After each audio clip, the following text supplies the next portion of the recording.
a white supremacist organization? Yes or no? It depends on how you define it. I'm not on their mailing list. I don't know. No, they're not white supremacists. And you know what? I do believe that y'all believe that. Let's try another one. Neo-Nazis. Nazis is in their name. Are they white supremacists? Neo-Nazis, are they white supremacists? Yes or no? What's that? Yes or no? They're certainly anti-Semitic, which I would join with any member of the Democratic Party. Mr. Nadler earlier was talking about standing up to the Jewish reclaiming my time. Next. Yes, they're white supremacists. Woo, thank God. Jesus Christ, I didn't think we were going to get there. Oh my gosh, let me be clear. Proud Boys are freaking white supremacists. Neo-Nazis are too.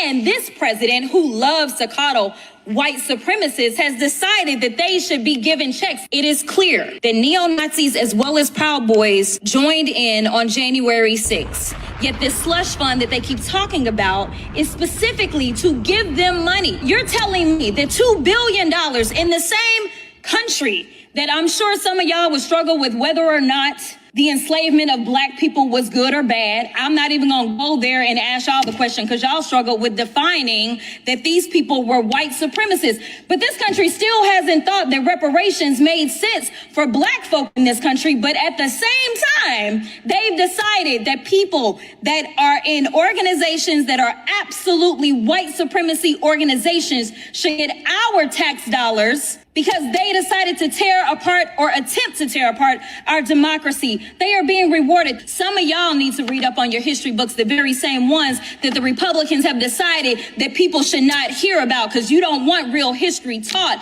in our schools because you're afraid that it's going to hurt people's feelings to know that their ancestors were so savage that they would enslave black folk. You don't want them to understand why the 14th Amendment mattered then and it matters today. You don't want them to understand that when they draw these racist lines and tell black folk that they shouldn't have representation in this country, that it is against the Constitution. You want them to be ignorant so that they can sit up here and be your token for your mission. Expired.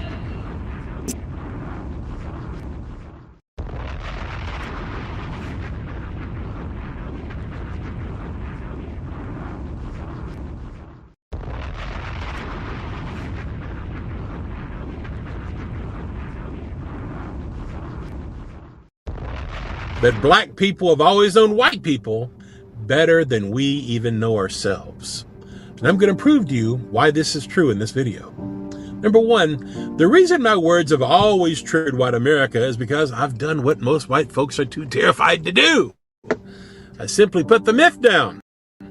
I walked away from the racial lies and the narcissistic narratives we were fed from birth. I stopped buying into the delusion that our comfort is the only reality that matters. I'm not talking to you from inside the white bubble anymore. I'm just talking from the outside. You see, there are two Americas. One is built on the hard truth, and the other is built on a white fairy tale. Black people have the clarity they have because they never bought into the myth of white supremacy. They knew it was a hustle from day one. But white America made a deal with that myth. We traded our soul and our connection to reality for a sense of superiority that doesn't even exist. And that's the God's truth. That's why white folks have zero credibility when you talk about race. We can't have credibility when you're living a lie, can you? And in 2026, we're seeing the receipts for that truth. Last month, 8 million people, mostly white folks, marched for No King's Day. They were out there screaming about fascism, affordability, and the loss of democracy under Trump's regime, like the house that just caught on fire this morning. But look who's not in those streets. Black people largely set this one out. Why, you might ask? It's because black people tried to warn white people for years. They pointed at Trump and said, this is where this ends. They sounded the alarm on the racism, the corruption, and the rot. But white people didn't listen. We went ahead and supported this racist regime in massive numbers anyway, because we were too blinded by our own greed and our own fucking arrogance to care about who got crushed as long as we felt superior. Yes, we saw a great white morally bankrupt narcissist that mirrored our white narcissism perfectly. Trump, the white man's racist messiah. See, white supremacy is a moral lobotomy. It has turned white America into toxic, delusional people. White narcissism spiritually stunts the person holding on to it. Fact. I know I was a racist. And we need to be clear. White supremacy isn't just the guys in the hoods or the extremists in the news. It's the everyday culture of white America. It's maintained by the average white person who either perpetrates it, denies it, or enables it through a cold, calculated apathy. It's all that silence that gives it permission to breathe. We thought we were the owners of the machine, but we were just the next ones on the menu. Now that the smoke is finally reaching our front doors, we're acting shocked. But black people aren't shocked. They've been looking at us from the outside for centuries, seeing the truth of our chaos while we were busy getting high on our myths. We spend all day, every day, spewing 1,000 false narratives and lies about race, indoctrinating ourselves with a belief system that keeps us trapped in this myth. No, black people aren't coming to save us this time. They're standing back, watching white people fuck around and find out what happens when you build a world on a fucking lie. That's why, despite the struggle, if you ask a black person if they would ever want to trade places and be white, the answer is almost always a resounding no. They'd rather keep their soul and their clarity than inherit our racist soul-crushing delusion. Because at the end of the day, black people have always known white people better than we have ever dared to know ourselves. They've always understood that white supremacy was never just about power. It was a form of enslavement for the white man. And ultimately, it is our destruction. So white America, I'm going to leave you with this. James Baldwin told us, not everything that is faced can be changed, but nothing can be changed until it's fucking faced. It's about to go down. Michael Sean and the Takeover Legend Morning Show is back Monday through Friday, 7 a.m. to 9 a.m. Michael Sean, that's me. Jay Black, Sexy Mo, C-Chung, and celebrity guests that you get nowhere else. That's right, but here on Michael Sean and the Takeover Legends. Go to our YouTube page, Michael Sean and the Takeover Legends, and check the exclusive situation all the way out. Or catch it live. Get your comments on Monday through Friday, 7 a.m. to 9 a.m. Michael Sean and the Takeover Legends are back. Yay! Michael Sean and the Takeover Legends, where the truth hurts, but also makes you laugh. Baby, tap in. We the worst records, baby. We about to create a perfectly horrible song. Y'all know I've been in the gym, and now all I wear is tight shirts, tight shirts, tight shirts, tight shirts, tight shirts. Yes, I do. Tight shirts.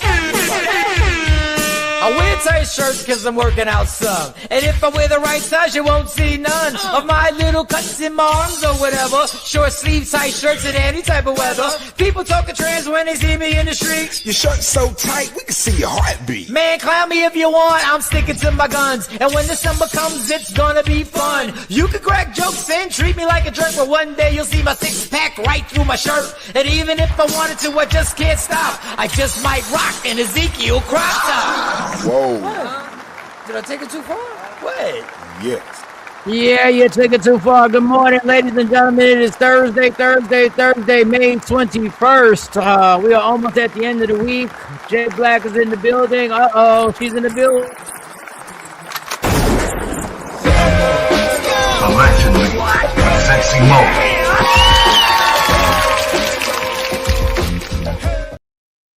Good morning, Sexy Mo. Nobody gets points. Everybody was here about 7 o'clock. Good morning, Mo. How was yesterday for you? You missed out on a great show. Hope everything's okay with you. How'd your day go? I did. I actually just signed the document for Gabe's school this morning at 6:50 from the court. So yesterday, was I had court yesterday for the little one, the little big guy, and he gets to stay at his school. Wow, so you had to go through court proceedings to keep him at his school. Yes. That's a lot. Yeah, it is. The fight is not over. It's not over. Why do you have to fight to keep him in the school? If you don't want to answer that, then don't answer it. No, because this is I don't information hoard, so maybe this can help someone else. We moved to a different district, a neighboring district, of course, because he goes to a New Jersey private special education school. The school district has to pay for it. So, it's mind you about roughly $100,000 a year. And then for the summer program, it's like 30. So, a lot of times the districts don't want to pay for it, even if they know they can't accommodate the student academically and the other resource needs that they have. So moved there, and the case manager did not look at the data, I don't want to say she didn't look at the data, but she didn't use the data to support why she wanted to move him back into the district. Oh, so gotcha. He's been in private school since kindergarten, right? Not general education setting, and yeah. All right. Well, don't want to be premature, but for the first step, this step, it seems like it went well for you. So hopefully, God bless. We can keep it going. Yeah. KT, happy birthday to your dad. Happy birthday, 80th birthday. God bless. Amazing. Yes. Happy birthday to KT's dad. 80 is amazing. That ain't normal, is that normal? No, I work with an 80-year-old. So do I. Yeah. And he moving and shaking and popping and locking. Shout to Tom. Tom be doing the damn thing. Tom is hilarious. I love Tom. Tom looked like he's like in his late 60s. If I can move around like Tom and do what he does and be chilling and God bless Tom. God bless. Good morning, TP. I say that about Mr. Arnold all the time. Mr. Arnold is When I get 80, that's how I want to be. When I see old white people like that, I think the segregation and slavery, they was against us. I don't think Tom was against us. That's what I see. I see an old white person. Like, oh yeah, you supported drinking out of different water fountains. And, oh my God! Well, they might have been on the other side and supported. Not everybody. Yeah, not everybody was in that. There were some on the other side. So that's how I be thinking. I'm like, well, then you should be thinking about Jeffrey Lurie. You don't want to get Eagles. You was on some Jerry Jones. You was on some Jerry Jones stuff. Jeffrey Lurie. He's close to 80. But Renee, but I can see why you would think that. Happy birthday, KT's dad. Jay, how was your night last night? What went on? What popped off? I went to the UPS store, Mike. I thought about you. What did you go to? We had to get something notarized, and I was like, "Do y'all hate this?" Because I felt like we was bothering people. Like they said, just give me your package. I said, "Oh, we need to get something notarized." But yeah, went to y'all like that. The store seems so chill though. Y'all just taking packages. The truck picks it up. It seemed like it's a cool gig. Our store is super chill. Our store, I can actually tell you that people will drive past other UPS mail stores to go to our store.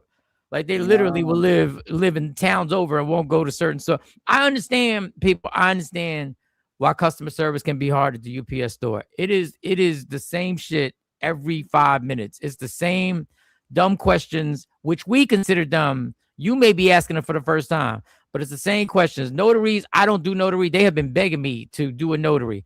I don't want that. I don't need another thing added to my plate when a notary comes in. If you do it, if you become a notary, you can do it on the side too and charge people. Yeah, I know. I've heard it all. It's beneficial. I got it. I got you. But our store smell like weed. They definitely smoke a lot of weed. The young bulls. Bro, nobody smokes weed. Not around the store. No, I mean everybody smokes weed. You walk in, it smacks you. But it'd be good for me. I'm like, ain't nobody else. Need one notary stamp, or did you have to get multiple things notarized? Nah, me and Lady Q had to do that. Had to look at the ID and then sign in front of the people. Then No, but did you just get one notary stamp? Did you just have to get one thing? I don't know. Lady Q did everything. I just was like, I'm just here where I got signed. The brain. Yeah, she's the brain. I do got to get better. She could be sending me down the path of destruction, and I just go along with what she be saying. Like she told me to wear this shirt today. I was like, all right, I like it. I asked her for it. I said, I love this shirt, J Back. As soon as I got on, I was like, oh wow, I love that. I asked her for a Juneteenth shirt, and she said, all right, nice. I said, put it on the website. I love that. I like it. Black father, black king, black leader. Let's go. That's nice. I like that. Support. Yeah, but that was, and I relaxed yesterday. Sometimes in life and work, you gotta just relax. Do for you. So I relaxed. I watched some Peacock Traders, and then Survivor season finale came on. I'm all up into my Survivor Pauls, and it was a good day. It was a nice. I like days like yesterday. It was a lot of rain outside, and you just chill. That's why people be looking forward to retiring, even though the country's trying to make it impossible. That's why people look forward to retiring. I can't do that though. You got to be busy. I need a purpose though. I still can't just do that every day. Trust me, I would have a purpose. Oh goodness. Are you one of those people whose identity is really glued to like your job? Yes. Like your profession? I need something. I cannot wake up and do nothing every day. You can do whatever you want to do. Nah. Do you see what the programming has done to us? Yeah. The programming is that I need, you can find your purpose. You can find your purpose. It doesn't have to be, I hear people, and the crazy thing, the program is so crazy, and I hear the 80-year-olds talk. If I just stay home, you know, when I see my friends stay home, they just wither away because they're not doing anything. And I say, well, why don't they make a schedule the same way they were told, the schedule that they were forced to have? Just force yourself to have your schedule on what you want to do. Just force yourself to do the shit that you want to do for 7, 8, 6, 5, whatever hours. Yeah. And I see the older folks who have a schedule, and I know they come into the UPS mail store and they return shit just to keep busy, because I see them. They go to ShopRite, they go to UPS mail store, then they run over to ShopRite, then they run a bunch of errands, and that's what they do. That's a great side hustle. Notary, been doing it since 2014. God bless. I could have called Miss Parker for the hookup. You could have, man. You know, I like to save money. You know how many of your you friends just had to go to New York. You know how many of your people who you know probably are notaries and you just don't know it? It's just not something that just pop up. Yeah. You know, every time somebody comes in, Peg would be like, we need a notary, because we have multiple notaries all the time. There's multiple notaries. And then I go, notary. There's a song, there's a jingle for you. There's a jingle to it. Notary. Because I don't like yelling. Peg, I love Peg, but Peg always acts like we're Laverne and Shirley, and we work in a factory. We need a notary. I'm like, what in the 1950s is that? She's my girl, but so I just turned it into a jingle or something so people, because it's so irritating when we packed and busy and it's crowded and somebody says, hey, I'm here for a notary. Bitch, don't you see these 25 people in here? You think we got time to shut this shit down? Yeah, to come over here to sign your stuff. Sign your bullshit. The only part, another thing I don't want to do, I don't like when the last wills and testaments come in and you got to notarize that. I also don't like when you see somebody about to scam an older person and you about to sign over their power of attorney. Power of attorney. A little fast ass little 24-year-old is sitting there with lashes hanging down to her knees, and they sign it over. We need you to sign here. God bless. But that's a real thing. They don't have anybody else.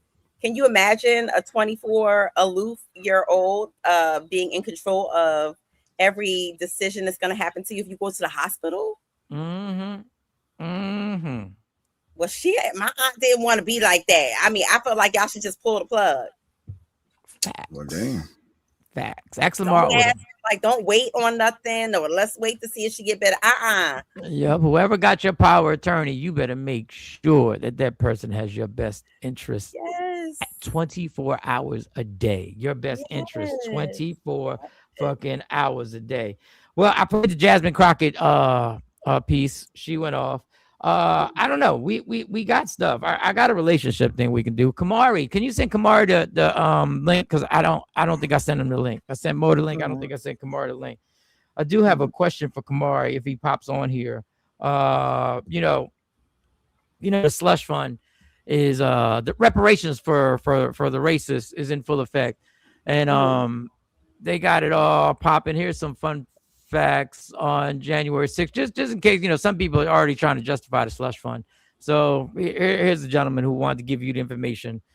All the misinformation. I'm filling a notebook with misinformation spreading about January 6th today. The idea that these cases were wrongful, no case was overturned. Not a one on appeal. And lots of people appealed. And as Brendan would tell you, they had a 100% success rate for juries at trial. If you've ever been on jury duty, you know how impossible it is to get 12 people to agree on a lunch order. They got every single jury, dozens of them, to agree to convict. So yeah, so I mean, they were treated they were treated horribly, and some of them went bankrupt, and some of them were in prison for storming the fucking Capitol. And Jasmine Crockett gave a passionate. This is the unbelievable thing. This is where I'm just like, I don't know what to say. If you can't tell me, if you can't admit that the Proud Boys is a racist organization, I don't know what else we're gonna talk about. What up, Billy? Even Jasmine got frustrated with this one. Go ahead, Jazz. You can talk. A white supremacist organization, yes or no? It depends on how you define it. I'm not on their mailing list. I don't know. No, they're not white supremacists. And you know what? I do believe that y'all believe that. Let's try another one. Neo-Nazis. Nazis is in their name. Are they white supremacists? Neo-Nazis, are they white supremacists? Yes or no? What's that? Yes or no? They're certainly anti-Semitic, which I would join with any member of the Democratic Party. Mr. Nadler earlier was talking about standing up for the Jewish reclaiming people. my time. Be happy Next. to do Yes, they're white supremacists. Woo, thank God. Jesus Christ, I didn't think we were going to get there. Oh my gosh, let me be clear. Proud Boys are freaking white supremacists. Neo-Nazis are too. And this president, who loves to coddle white supremacists, has decided that they should be given checks. It is clear that neo-Nazis as well as Proud Boys joined in on January 6th. Yet this slush fund that they keep talking about is specifically to give them money. You're telling me that $2 billion in the same country that I'm sure some of y'all would struggle with whether or not the enslavement of black people was good or bad. I'm not even gonna go there and ask y'all the question because y'all struggle with defining that these people were white supremacists. But this country still hasn't thought that reparations made sense for black folk in this country. But at the same time, they've decided that people that are in organizations that are absolutely white supremacy organizations should get our tax dollars because they decided to tear apart or attempt to tear apart our democracy. They are being rewarded. Some of y'all need to read up on your history books, the very same ones that the Republicans have decided that people should not hear about because you don't want real history taught in our schools because you're afraid that it's going to hurt people's feelings to know that their ancestors were so savage that they would enslave black folk. You don't want them to understand why the 14th Amendment mattered then and it matters today. You don't want them to understand that when they draw these racist lines and tell black folk that they shouldn't have representation in this country, that it is against the Constitution. You want them to be ignorant so that they can sit up here and be your token for your mission. Yeah, so that was Jasmine on the front lines, fire. Woo! And that, ladies and gentlemen, is why they did not want her to win. Yeah. That's Not why Texas. they did not want her in the House of Representatives. Okay. now, the scary thing is, where's the progression going? Well, you see where the progression is going. When you were watching the insurrection, when you were watching what happened, when you were watching the attack in the Capitol, when you were watching what was going on, I want to ask you something. If somebody would have told you there's going to be a time in the future where there's going to be billions of dollars that are going to be taken from taxpayer money and they're going to be given to those people, everybody would have said, go ahead with that conspiracy theory. Yeah, that ain't never happening. I would have said that. No, why would it? No. Of course you would have said that. I would have said no, it ain't happening. Yeah, of course. You would have said it. Like you're doing everything. Yeah, I'll say no way. But it happened. It happened. It's happening. So I don't know. I don't know where to go. Maybe we need Dr. Aaron Smith for a motivational moment. But I'm glad she brought up the 14th Amendment, because how soon do we forget, during the whole Reconstruction era, this was key. This amendment was key because this is what, these people got I don't want to say totally free enslaved, but it granted us citizenship. That's sad. This is where it's the big, we acknowledge you as black and brown people or enslaved people. We acknowledge you as actually being a human being and being a citizen of this country. So if we know, and I'm putting myself in this, if we know that's what they're agenda is to change that Mhm. amendment. Mhm. What are we doing? There What are are some we? people who don't even when you start calling out the amendments that are meant to protect us, and I use that word loosely. There are people who don't even know what these amendments are. No, I get that, but we And do know, go ahead. but we do know that they're What up, what up, we do Trump? know that they're going. That's what they want to do. They want to change Yes, that amendment. So yes. my question to all of us is, what are we doing? Like, what are we just waiting for? Like, what are we waiting for? Like, we're just, I think outside of voting, most Americans don't know what to do. Like, let's be clear. They don't know where to begin. And a lot of them feel like my one little, fight is not going to make the difference. And if you have a lot of people who feel that way, no, you're not going to get anything done. No, you're not going to be able to galvanize under one accord and do that one thing that's going to set off a ripple effect. I would have absolutely believed it. I don't put anything past these niggas. Nah, I would have never believed that we would have gave them people money. Because you don't believe anything that's told to you. When this happened, when all that was on the news, there's no way if somebody would have said, yo, all these people climbing these walls, breaking in, we're gonna make sure they get paid in whatever 4 years from now. There's no way. None of y'all would have thought that was even possible because he was out. We didn't know he was coming back anyway. We didn't think that. So that's why another reason why you wouldn't. But if you think that in small pockets, that people in government, certain people in government, are still not ensuring that in their municipalities, that these organizations, even from a local perspective, are not benefiting from your tax dollars, then you delulu. Trump is just doing it on a larger scale. So now that you know, Jay. So now that it happened, is there anything you see that you understand now? You can't put anything past what's going on in this country. Yeah, no, we're at a point in this country where nothing. Yeah, the fact that it's still 2026 and we got people putting N-word signs on them in school, teachers hanging black dolls from nooses, like it's yeah. Like anything can happen. So I think it would be people would be more disappointed, but not shocked. Like, wow, like this is still going on. So I think that's where we're at in this country. Like, it doesn't shock you to the point like I can't believe. It's more like, here we go again. Mm-hmm. I think that's where we're desensitized in that aspect of here we go again. What they gonna do next? But no, back then, January 6th, there's zero chance because he was already out. We thought we moved on. We got to clean everything up now. We're not thinking, he'll be back in 4 more years to wreak havoc, to avoid prison, to have 34 felonies. Like we didn't think that was going to transpire. No. So that's why I'm thinking, no, at that time, I would not have thought they would have got paid. I think they're going to make it a holiday soon. They're going to have T-shirts. I said that a long time ago. That it's a holiday. I said that when they're going to have merch. What's not to believe? Good morning. Okay, so my thing is now, and this is why the leadership. This is why I'm not a Democrat. Y'all know what they're going for.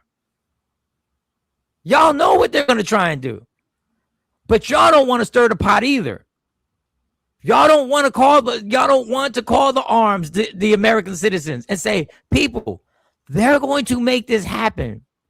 You're going to have to protest. You're going to have to come out your homes. Mm-hmm. You're going to have. This is our last stand for this. Mm-hmm. But they won't because they're copying checks too. Mm-hmm. And they don't want their system to crumble. This is why I'd rather talk about mindless distractions and all types of stuff. It can get you because it gets me frustrated because I know you lied to us too. You lied to us. Y'all sitting over here having dinners and having drinks with the folks that are in cahoots with this. I saw this yesterday, and I said, this can't be real. But I said, yeah, it is real. So in 2026, these kids are putting signs on them to spell out nigga. Like how? And then the flip side, because I started a debate with Lady Q, I said, well, how are you going to cancel the homecoming from these idiots? So if I'm a student there, because of these idiots, I lose my homecoming, the whole school. I get if they was like, that's not fair to the other kids. But that separate debate. But I'm just saying in 2026, this is what we doing. This is what we doing.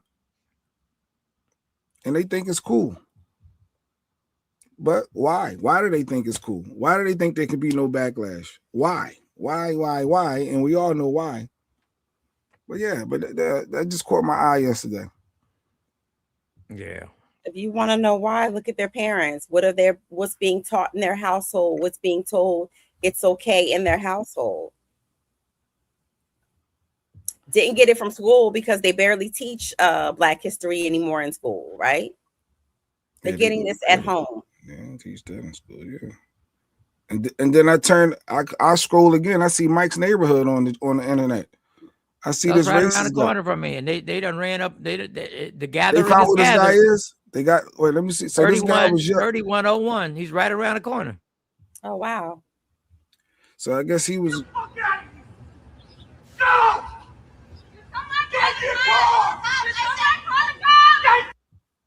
So he's screaming at the black girl. I don't know what happened. Get the fuck out of here! No! Get your car! Get your car! Somebody said if it was a black guy, you think he would have did that? And had she reached in it. the back of her trunk and grabbed that trusty tire wheel, wrought iron tire wheel, and protected herself, she would be in jail today.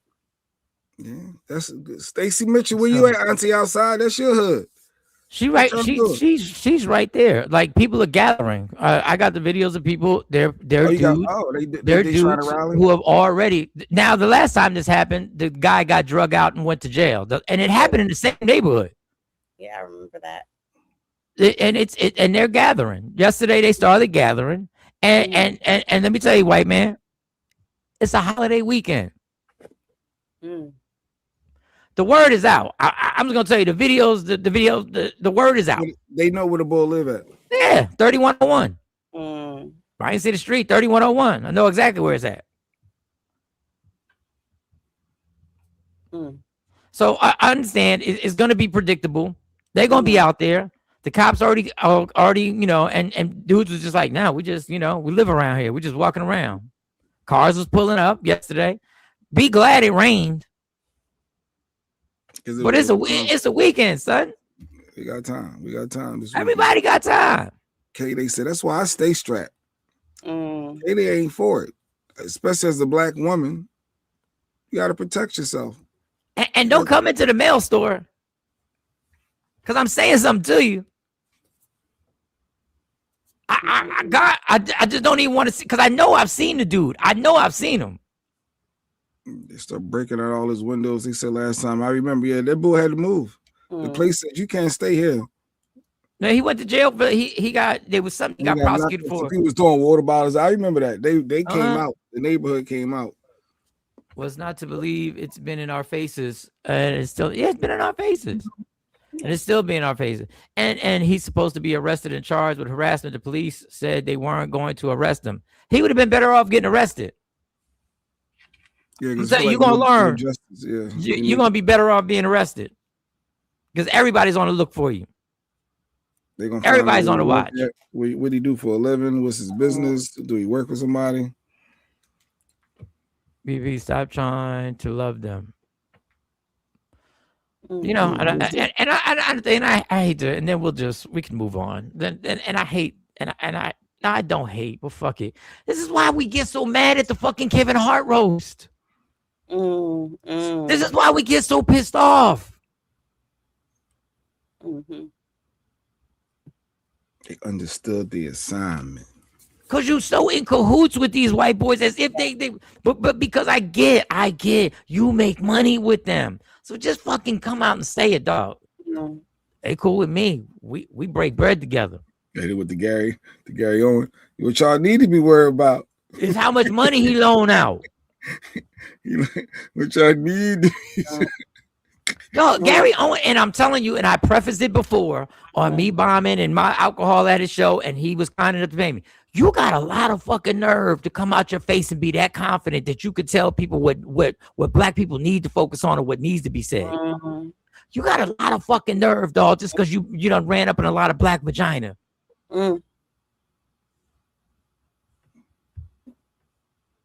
We really be letting everybody in to give their views and opinions on shit that ain't got nothing to do with them.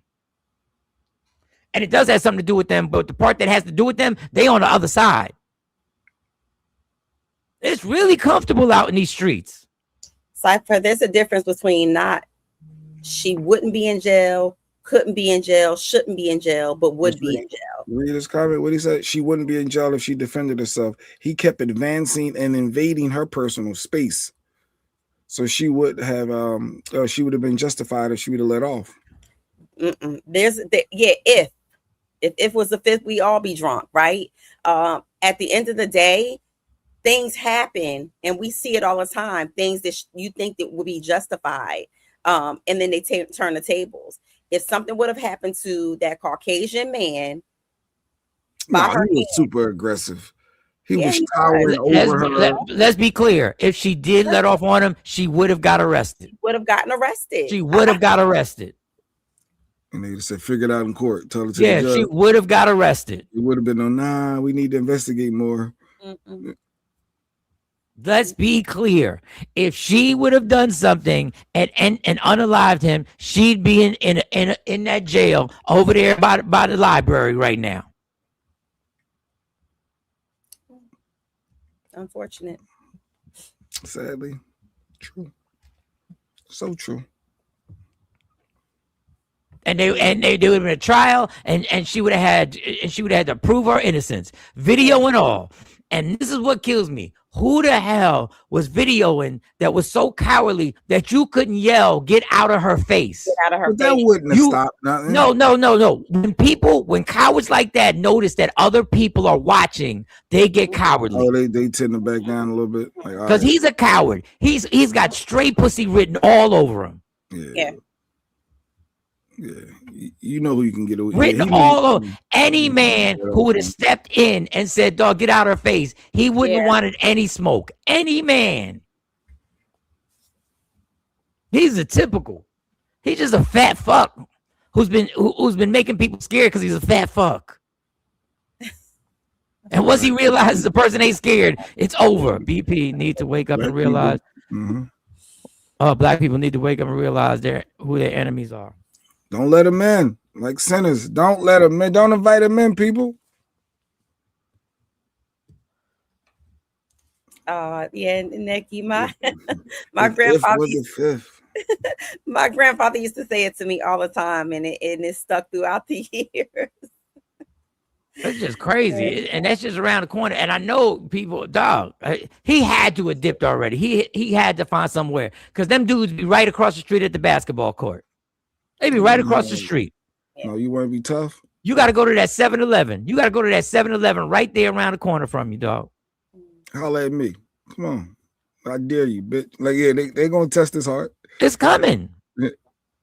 It's coming. Yeah. And then they going to steal him. They going to pull up Jay Black. I'm just stealing. Catching. It's all coming. And that's small potatoes. I hated that happened to the woman. But that's my thing. Because that's your mom, your sister, your aunt, your cousin. I'm going to the yeah. You gotta look at it from that family standpoint. Yeah. If that was KT, Mike. That was KT. What you gonna do, Mike? Your matching shirt, your takeover legend. I mean, KT, what did you do? No, you did not. Did you probably run up and start, KT? What happened before the cameras turned on? That would be you. Right? You know you got a mouth on you. You be snapping sometimes. What did you say to that way? What did you say? The guy is so up in arms. You said something about his mom, didn't you? I know you did. You said, "Oh, that's hilarious." I had this video and I can't find the video. And speaking of that, I had this video and I can't find the damn video. This man's daughter was essayed by somebody. Oh. And they pressed charges, and he basically exposed him and videotaped him and followed him and stalked him and videotaped him to expose who he was to everybody. And he exposed him. And he says, I'm not losing my freedom, and people want me to end this man's life, but I'm not. I want you to see who he is. I want you to see. And he actually filmed him going into court. And he's like, yeah, he's by himself because nobody wants to be here. So he filmed him the entire time. And the guy wound up getting 38 years. What happened in the comments where people destroyed him for saying, that's what you do. That's how you handle this. Damn. Your daughter don't feel protected. But once again, I know you both got to go to jail though, right? There's no way, Mike. But once again, once you're gone, your daughter's by herself forever. Who's gonna protect it in? But I don't know if pulling my phone out, that's not it's a thing called temporary insanity. I lost it. You try it. Go ahead. Mo is the therapist. She knows temporary insanity is a thing. But I wish I had the video. I can't find a video because if you see the video, you see he strategically made, and the guy got 38 years. Now I get to be here doing my daughter's healing. But everybody, I was like, God, people are vicious in these comments. I mean, you done pissed Coco off early this morning, Mike. Damn. How did I piss him off? I don't care. Like, nobody tried to piss him off. I wasn't talking to him. I probably wasn't supposed to say that out loud. I wasn't talking to him. He said he's telling you from a cop's perspective. He said, this is why I don't like commenting as a cop. I've only been doing it for 20 years. We had this happen before and didn't arrest the person who's defending themselves. They don't arrest the person defending them. But that's your experience. That's what he's saying. That's his experience. That's not the only experience. And what we've seen more so than not is that if you are a person of color and something like that happened, yes, you are getting locked up. But he's letting you know in his district, the real cop. That's great. In Dallas, there's a kid who fought for his life. He got attacked at a football game. He fought for his life and he stabbed the white boys, and they're still in trial. Yeah. So I'm sorry. I'm sorry if that irritates you that we got a different opinion. I'm sorry. Be clear. But he just and in Mount Laurel, New Jersey, if that black woman would have unalived him, they would have been in court. Yeah. My opinion. Sorry, you did 20 years. You know what? I've done 30 years as a comedian. That doesn't mean you don't get the right to tell me what's funny and not funny. You still get to have an opinion, right? Come on, Queen Bond. I can get how if I'm a 20-year vet in the field and I'm telling you something, this is how the law works, this is how it's supposed to work, this is how what it is, and then you immediately dismiss it. I can see how that could be frustrating. No, it's not dismissive. It's just a matter of showing someone else's experience. Everybody's experience is not what Cypher is saying. It's not a definitive. But he's telling you his examples, so he got his examples as well where they didn't lock people up. Dudes, the white boys did a prank. We played the story. The white boys did a prank and banged on a man's house, his back door at 2:00 in the morning. He shot them. He went to jail. And the parents were like, it was inappropriate, his response to somebody banging on your back door at 2:00 in the morning. Ain't nobody trying to, nobody's coming at Coco. Giving Cypher his due. He's a different breed. He's a cop. He's a black cop that understands. And he goes, hopefully other cops will take his lead. That's why he doing it from the inside. Well, birth control is a good example. Is 99% effective. It's not 100%. And I'm saying that because much like life, nobody's experience is the same. Is not going to be 100%. You can't say that is a definitive answer. Well, now he throwing the left curveball. He said, "Well, I ain't even gonna read all that. I ain't even gonna read what he said, but I get it. In Oklahoma, the black person is going to jail. In Oklahoma, Billy, God, don't offend nobody. In Oklahoma, the black person is going to jail. I hear you, Cypher, though. I don't know how much evidence has to be out there in the historical realm. How much evidence has to happen every day before? Whatever, though. Whatever. Yes, what you said is facts too. And forget about the fact, why is it if a civilian has an opinion who's never put on a goddamn uniform, they can't have an opinion on what they've seen? Like, I don't get this. Cypher, I really need to stop thinking your heart is the heart of all cops. Your inside is, but we all know that's not how a majority of police handle situations. And if I really dig into your district, you think I can't find the scams in your district? I just don't feel like doing it. Yeah, his heart is different than other. He wants other cops to think, so But he's a good one. his heart is different, but he wants us to just put these goggles on and go like, oh yeah, she could have shot him and nothing would have happened to him. In what America? But his insight is appreciated, what Lady Q is also saying. Like, we do appreciate the insight of a 20-year vet. A 20-year cop on the force, that's some different insight that we don't have. So I get that part too. Because cops are with that one union, one badge, united front. Yeah. K, they always want to smoke with everybody. Dang, K, they aren't for the people. K, who you call when there's trouble, K? You dial 911, right? You don't call your peoples. Back in the day, we used to call our peoples. Now you dial 911 because you don't want to go. You don't want to be like Mike. You say, look, you don't want to be the one going to jail because you retaliated. You want to call, let me call the law. Let me let them handle it. They can hopefully lock them up. But the essay your daughter and you do nothing, I can see why the comments are killing them. Like, how are you her protector? Dog, what did you want him to do if he got other kids? He's got other kids. You want him to go to jail for life. I think all the kids would have understood and respected their father standing up for some man that's essayed. They would have understood, but they would have had to deal with life without the father. But get this right. I bet you if it decided that you had to deal with life without your mom, people were like, yeah, you need your mom. Like, mom, don't go do that, mom. Don't go do that. Don't go do that. She's like, when you took your test for concealed, I ain't taking no damn test for no concealed carry. Take your test for conceal and carry. What was ruled? They told you multiple times. Those are, I don't know, them dollars. It's not a game show. What was the rule they told you multiple times? It's not a game show. Right? I'm not going to be Vanna White. I just filled out. That was it. It's not about letting them go. The detectives come out, get the totality. And they make the decision. It's not me. Okay. That's a legit answer. Go ahead, Nikki White Chocolate. What you got to say? Good morning, everybody. So y'all remember what happened to me and all that drama. And remember, my son, who is licensed to carry his firearm in the city of Philadelphia, had his sidearm on his hip. He didn't pull it out. He didn't point it at nobody. But because the YTs called and said he had a gun, they came flying in and cuffed my son. Didn't even want to ask about what's going on, what happened. They cuffed him, took his firearm from him, ran everything. Once they got it all back and said, yeah, he's straight, then they let him go.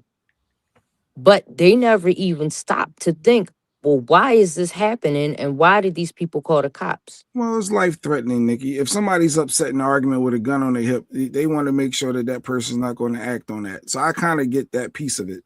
But he didn't brandish the gun, Jay Black. He didn't pull it out. He ain't put it in their face and say, I'm going to shoot you, I'm going to do this, I'm going to do that. He didn't do none of that. I get it, but I also get the safety side of that. Because if we're arguing, you're upset, I don't know, you may just snap and then want to use it.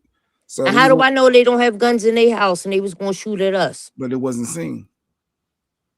I get what you're saying, though. Not defending. I get it. I'm just trying to look at it always another perspective. Yeah, but there's procedures on how to retrieve someone's firearm without handcuffing them and making them feel like immediate, like they're a criminal.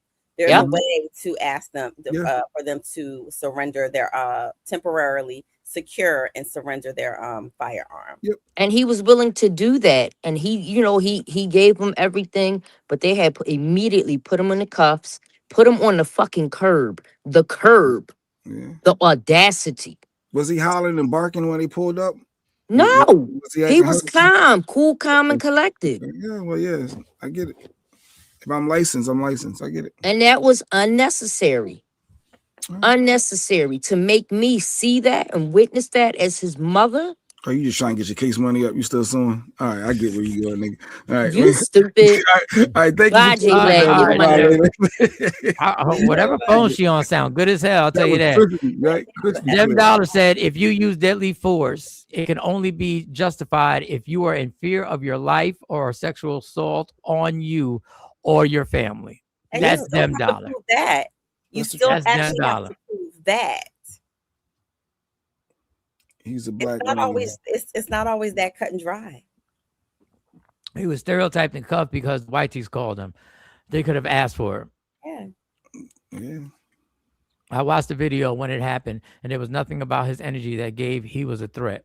Yeah, that's why I say, yeah, I get that. My first thought was, if I'm arguing with Mike and he got a gun on him, y'all need to make sure that that's not in play, so we can finish this debate. But that's securing a potential immediate threat. Who was Lady Q talking what about? Nikki is describing is not. Talking about Nikki. Remember Nikki's video where her son and the cop pulled up and they had them all hemmed up?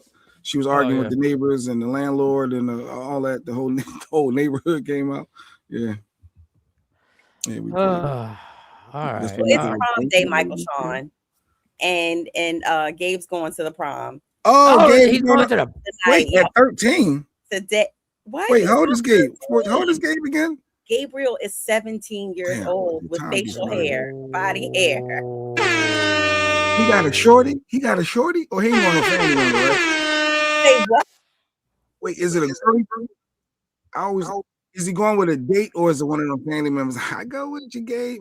No. So the 10th and 11th graders don't have dates. You don't get a date until your senior year. You can invite someone. So you just go with a squad. So they all go. Yes, they all go okay. together. Yeah. So he ain't knocking nothing down. All right. First of all, no, I'm playing. You wouldn't be doing that anyway. Okay. All right.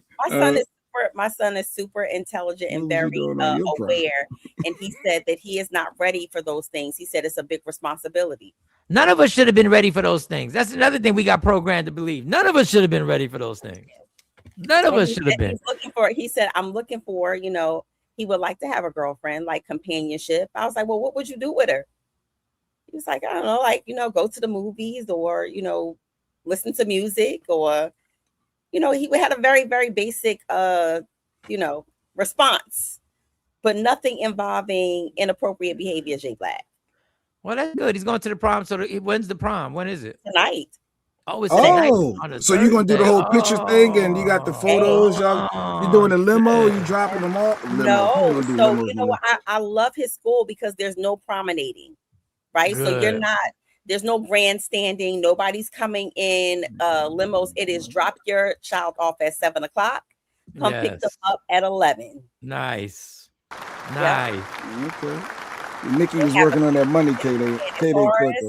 Ain't nobody jumping out of helicopters. Ain't nobody spending, hundreds of thousands of dollars on the entrance. None of that. He was detained, not arrested. Now, if that was someone else and cops detain them, the streets are dangerous and it comes down to the totality of circumstances. Once again, I hear you, though, Nick.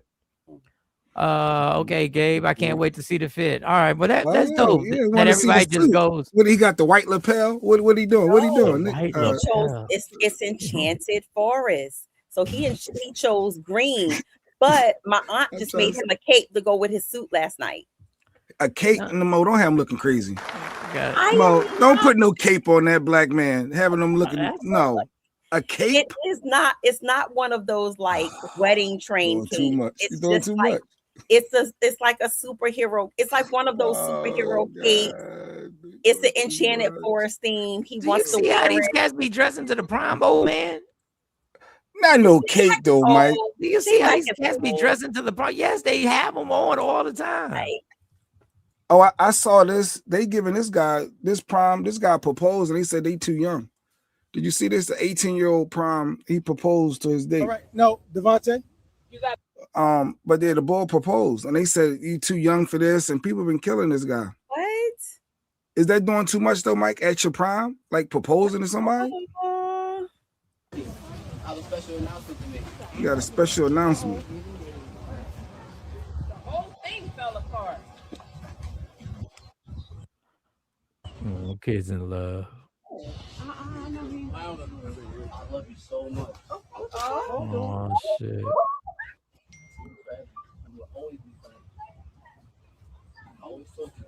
Should have had a mic Come up, on. say back. We Could have can't had hear. a mic or something. Jesus.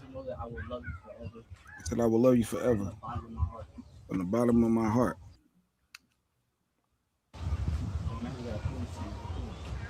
Yeah, they didn't plan this out. We ain't playing this out. Because he would have I'm just trying to go to the prom. Will you marry me?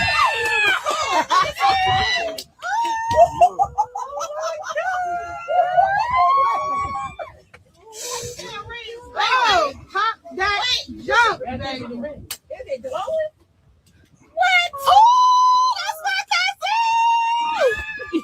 Let me get in here. Oh, yeah. Okay. So is that doing too much, Mike? Is that doing too much? 18 years old? They black. What? Hey, my parents have been married since my mom got married 2 What months year after was my that? mom's 15th What birthday. year was that, Mo? What Shut year your was that? mouth. What Shut year your was mouth. that? And they have been together ever since, right? God bless. My nephew got married at 20. He is now kissing 30, and they're married, happily married with 3 kids. So, you know, it's not that it can't happen. It's just society now is telling us that it's too early. You shouldn't He get said they married. will be broke up right after the graduation. I wish them nothing but the best of luck. And shout out to the young man, because there are grown men out here with less emotional intelligence and commitment phobia and all of those things of not even considering marriage. Yeah, I mean, Go ahead, Mike. Let me hear Mike's stuff. Shout out to Start hitting the him. like, y'all. Everybody watching on YouTube, please hit the like button. like and It should subscribe. be more Like than and one person subscribe. liking. Come on, But y'all go ahead. ridiculous. Let me give Mike. Let me go ahead. Let me give Mike. What you think? You can't overreact to it. You can't. All you can do is be like, listen, I think y'all should, the engagement should be like a 2-year engagement, because you know y'all got things y'all want to do. You know what I'm saying? Y'all got to think about where you're gonna listen. That is the chance you take. That is the chance you take once you allow 2 people to be in a relationship together. And that's why, you know, you can't call it. I couldn't date until I was 16, and even that, yeah, man. Like even with that, my dad was like the you know, I don't know who's in the little girl's ear. It's dramatic, but you can't overreact. That's my if you cousin. overreact, yes, right out of high school, and they're still married. A lot of couples I graduated with got married right out of high school. They are still together. All right, Lady Q got some. She got some fun facts. She got some small sample size. She got some fun facts. I hope it all works, but this is a different day and age. God bless. Maybe that trend. Maybe they doing something different. Because that's definitely not the norm. That's not the norm. You have 30 and 40-year-olds now, right, Mike? Yeah, that is like they're still like, I'm too young to get married. I still want to see what's out there. You in your 30s or 40s. I can't listen. Out there. I can't call it anymore. I know the instinct is for you to jump all over them, but the fact of the matter is, people get married at 28 and half of them fail. People get married at 30 and half of them fail. People get married at 40 and half of them fail. You said most marriages end, right? You said what? 50 half of them, or more than half of them. All you can do at that point, because like I said, you can't overreact. Okay, do y'all have a plan? Because all y'all women watching thought y'all was gonna be with y'all little boyfriend in high school forever. Y'all little fast asses thought, yeah, this is gonna be my boo forever. We gonna do this. We gonna wrong. But that's based on your peer environment. That's based on a idea that we put in little girls' heads that, princesses, you're gonna get married and you're gonna have 2.5 kids, and from an early age, we put these things in our little girls' heads, and I think that we need to reevaluate that.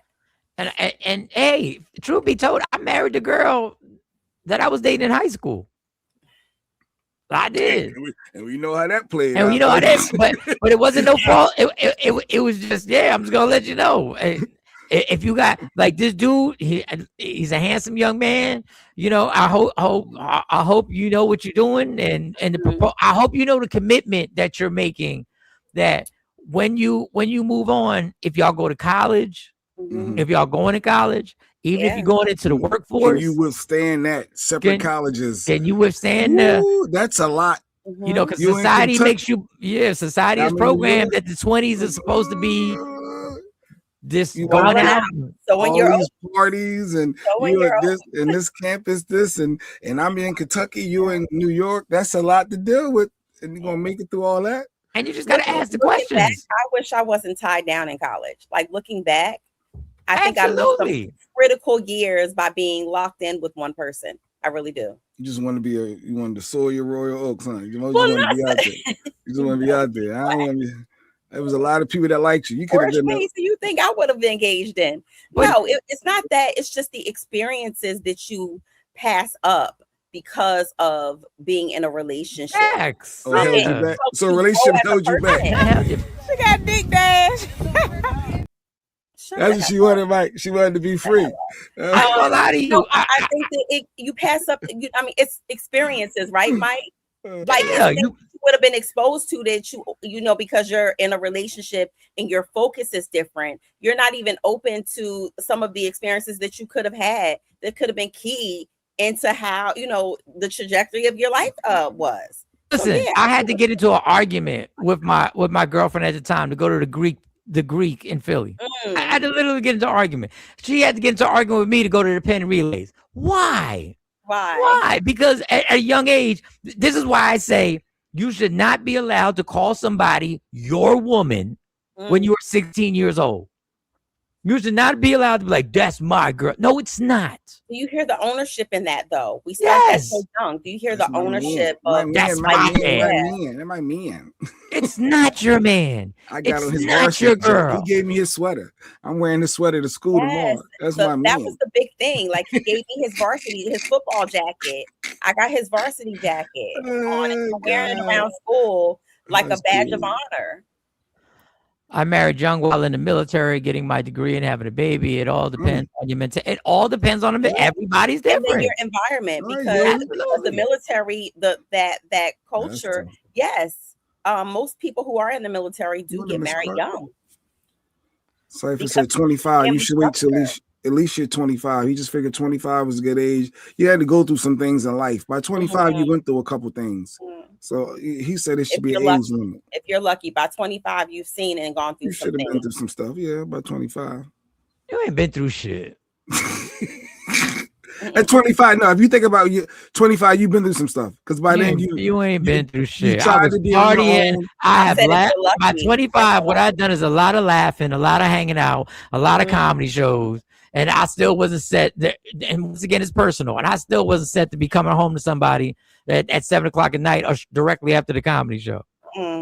It's all individual. That's why I would just ask them what their plan is. Be happy. But what's the plan? At 25, you really haven't. No. I'm just speaking, and everybody's different.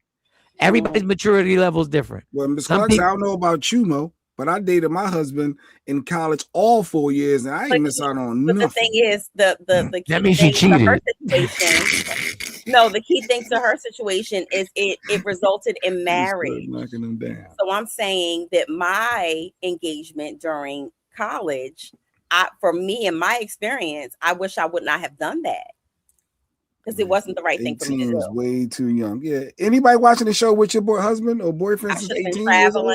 I should have been. Nobody watching the show when they partner since 18 years old. Look, if you say 18 years old is young, but you can go to war. If you can go to war at 18, I don't know what you want to fight for your country at 18. If you can go to war at 18. But I get it. I think you have to just see it. And guess what? If you get engaged at 18 and let's say you get married at 19, there's going to be some rough patches in that relationship, in that marriage, just like no matter what age you got married at.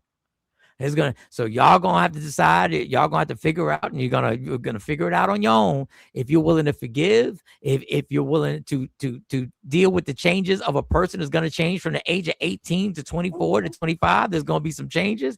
Can you handle it? Can you do it? When I was 18 to 22, I dated a woman for six years older. I wasted her time because she was ready for a family. I did cheat on her a lot. She would have been a perfect wife, but I was too immature. Yeah, because you were 18. Appreciate the honesty still, right? And she was 6 years older than you. She should have been a mature one to understand. He gonna venture out. Yeah. Oh, so it's her fault. You just said it's her fault. She should have known. But she was trying to manipulate him. She was trying to catch the young boy.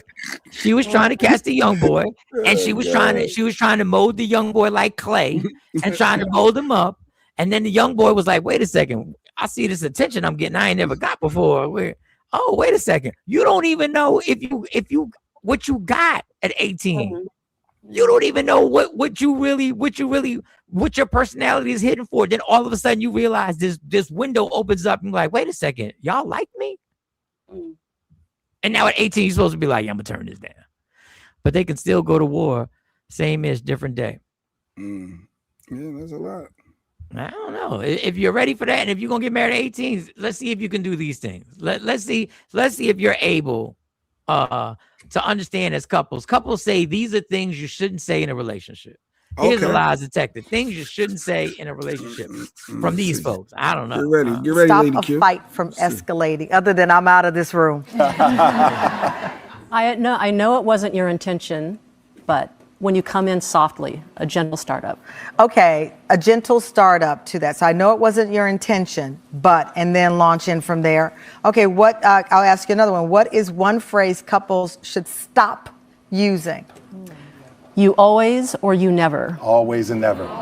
Always, you never. Okay, so you both agree on this. Yeah. So I'll start with you. What's the problem with always and never?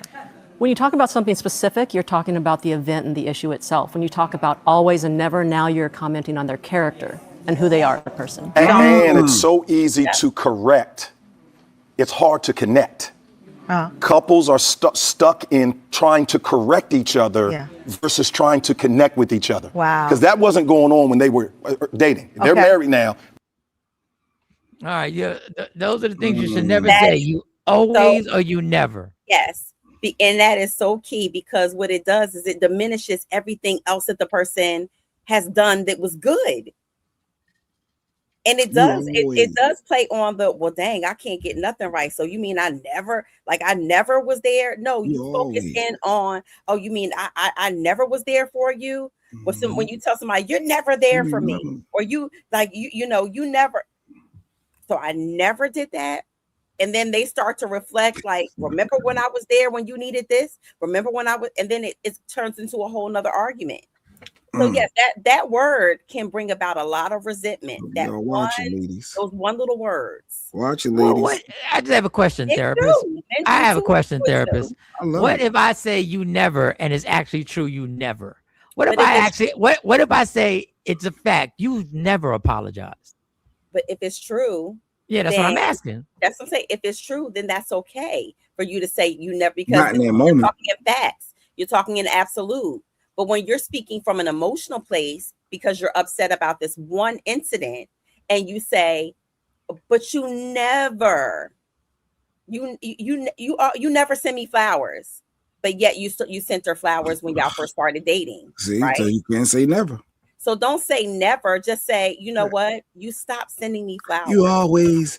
No. But you always. But you see how I just turned that into a question.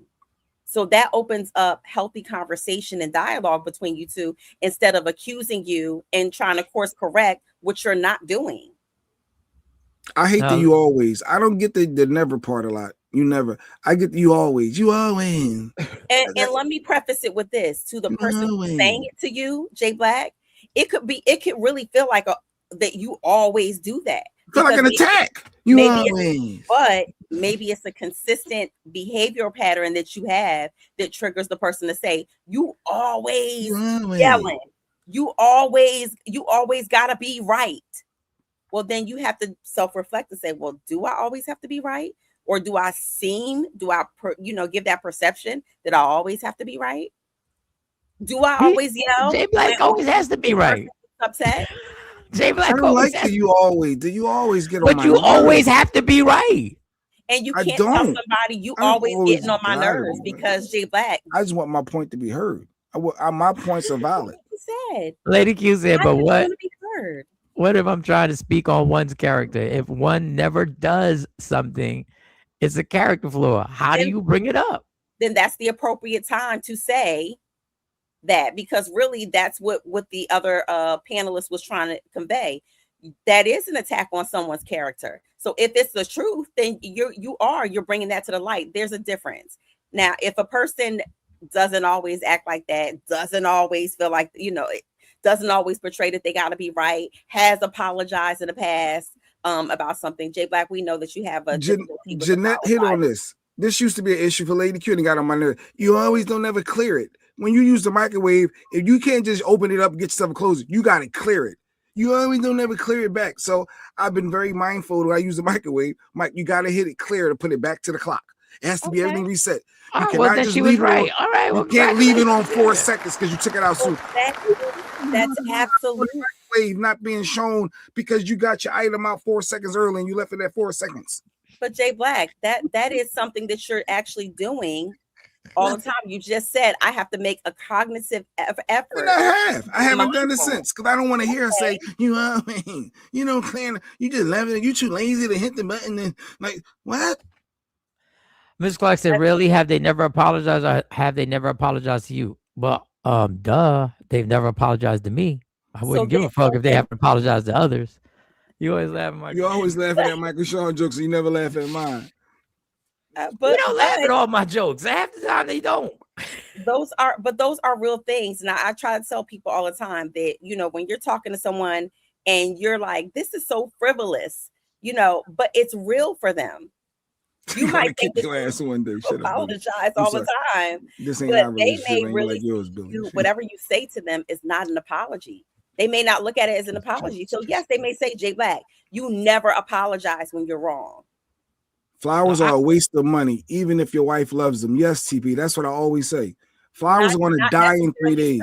How did we get to that? How did we get to flowers? She brought up something that stung her weeks ago that I probably said that she's still holding on to. Flowers are a waste of money, even if his wife loves them.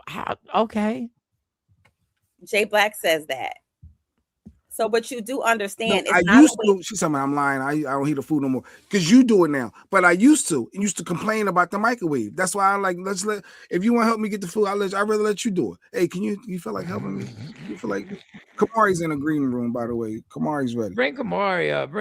Let's get his the intro. We gotta play my man intro. You about to hit the little? Did you say is what? No, no.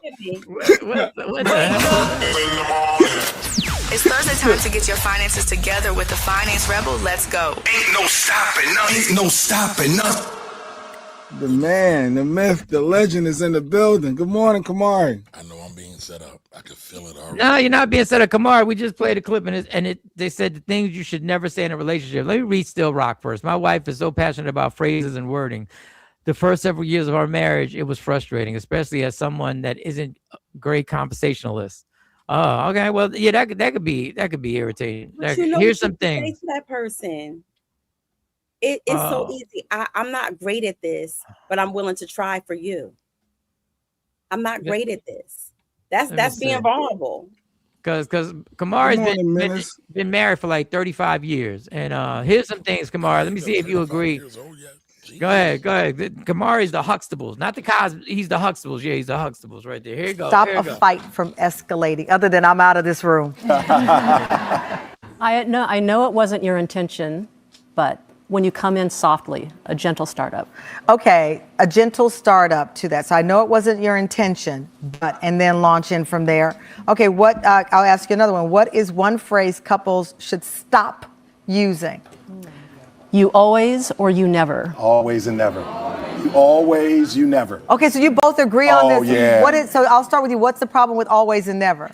When you talk about something specific, you're talking about the event, the issue itself. When you talk about always and never, now you're commenting on their character and who they are as a person.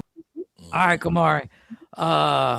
Always and never. Have you fell victim? Have you been a victim, or have you been the person actually saying you always or you never?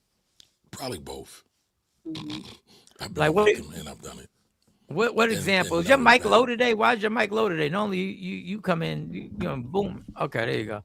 Let's see. Is that better? Yeah, you're kind of better, kind of better. Sorry. So what's your pet peeve? What if you hit your wife with the never? You never put my calculator away. I don't know. Or something. You never put my calculator away. You finish the taxes. You know I do. You know that is my weapon of choice. I need that back. You never. I need that back. Not the calculator. I spent hundreds of dollars on that calculator. That calculator is special. I mean, I guess it's better than a pocket protector, right? Yeah. Oh, God.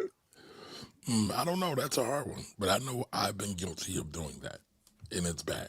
It is bad. What is the one that she hit you with that you never, and you're like, damn, maybe I. Listen, my wife thinks I'm a whole asshole. So, I mean, we could be here all day long. Let's see. I think I'm God's gift to the earth. Damn. I don't think the rules apply to me. I don't think the rules of what you and Jay Black. I see why y'all were homies. I see why y'all Y'all were might homies. get me kicked out. I mean, it's probably an uptown thing. Definitely uptown. Man, there's a lot. There's a lot. Oh, the still rocks is sharing. He said I had to learn to slow down in heated moments because if I say the wrong things, I'm digging a bigger hole. Oh, that's a fact. One thing that helped me early on was going to different rooms and writing so we could be intentional. Yeah, that writing thing is crucial. It sounds like and that's a great tool. You know, that's really a great tool. I don't know if y'all went to therapy and learned that, but that's a great way to come back and have a healthy disagreement. Yeah, that is a great way. Yeah, I think Lady Q needs to talk to somebody. I think Lady Q, this microwave should not be that big a deal, Lady Q. And that's why I heat the food up so I can make sure the microwave is cleared. You don't even realize how I solve my own problem. I don't know, Lady Q. There's got to be something deeper. You should work with Mo. Mo should have some sessions with you because. See, it ain't. See, you always on that. You always leave the microwave with the numbers on there. You ain't clear. I don't think that's the biggest part of contention. I think that it's a buildup, and then that the cherry on top is like the little nuances that you do, like not resetting the microwave. I think those are what we call little nuances that sit on top of the bigger issues. Yeah, let me just. Let me just share the therapy. This is what I don't like. Radioactive. What up? This is what I don't like about what up, lunatic. This is what I don't like about women, and this is why it's sharing sometimes. If I share to you where I'm at in life right now, and I'm like, I'm not trying to get into anything. I'm not trying to have any intensity in our conversation. Like we can talk about things, but I'm not. And the first thing you say is, I can't see you being like that. I can't see you being like, you tell me these stories, but I can't. Okay. You're saying I'm lying because I'm telling you the truth. So I hate being manipulated into, you want me to go into your dysfunctional way of going back and forth about something over and over and over again. And if I explain, there's not going to be any extra explanation. Y'all be acting like I saved something. That I explained to you in a way that you can't understand on purpose. Like I'm not getting into a back and forth with you. If we don't agree, I will say the thing that I always hated hearing. We're just gonna have to agree to disagree. Because I'm not coming to that side. This is just what I feel. This is it. Now maybe if we're together for a few months, a few years, maybe I might come around. But I don't understand why people, and I've done this, keep pounding somebody to try and get them to come to their side of something. Well, we'll program that. Real quick, Mike, read that real quick because it's showing Lady Q's crazy side. Then we can go hold that. And I keep the sound down on the microwave so it doesn't keep beeping in my mind. A blinking clock burns more electricity. See, she's showing another side of y'all. Think I'm the one that's crazy. I just wanted to put that out there. I just want to put that out there. So, poor Lady Q.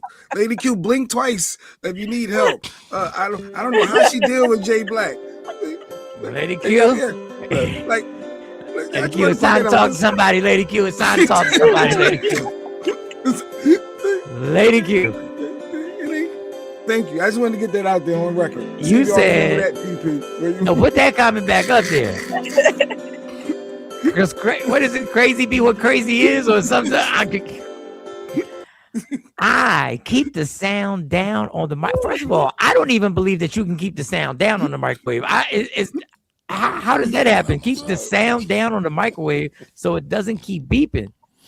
What code do you punch in for that? Because in my mind, a blinking clock burns more electricity. I said put it.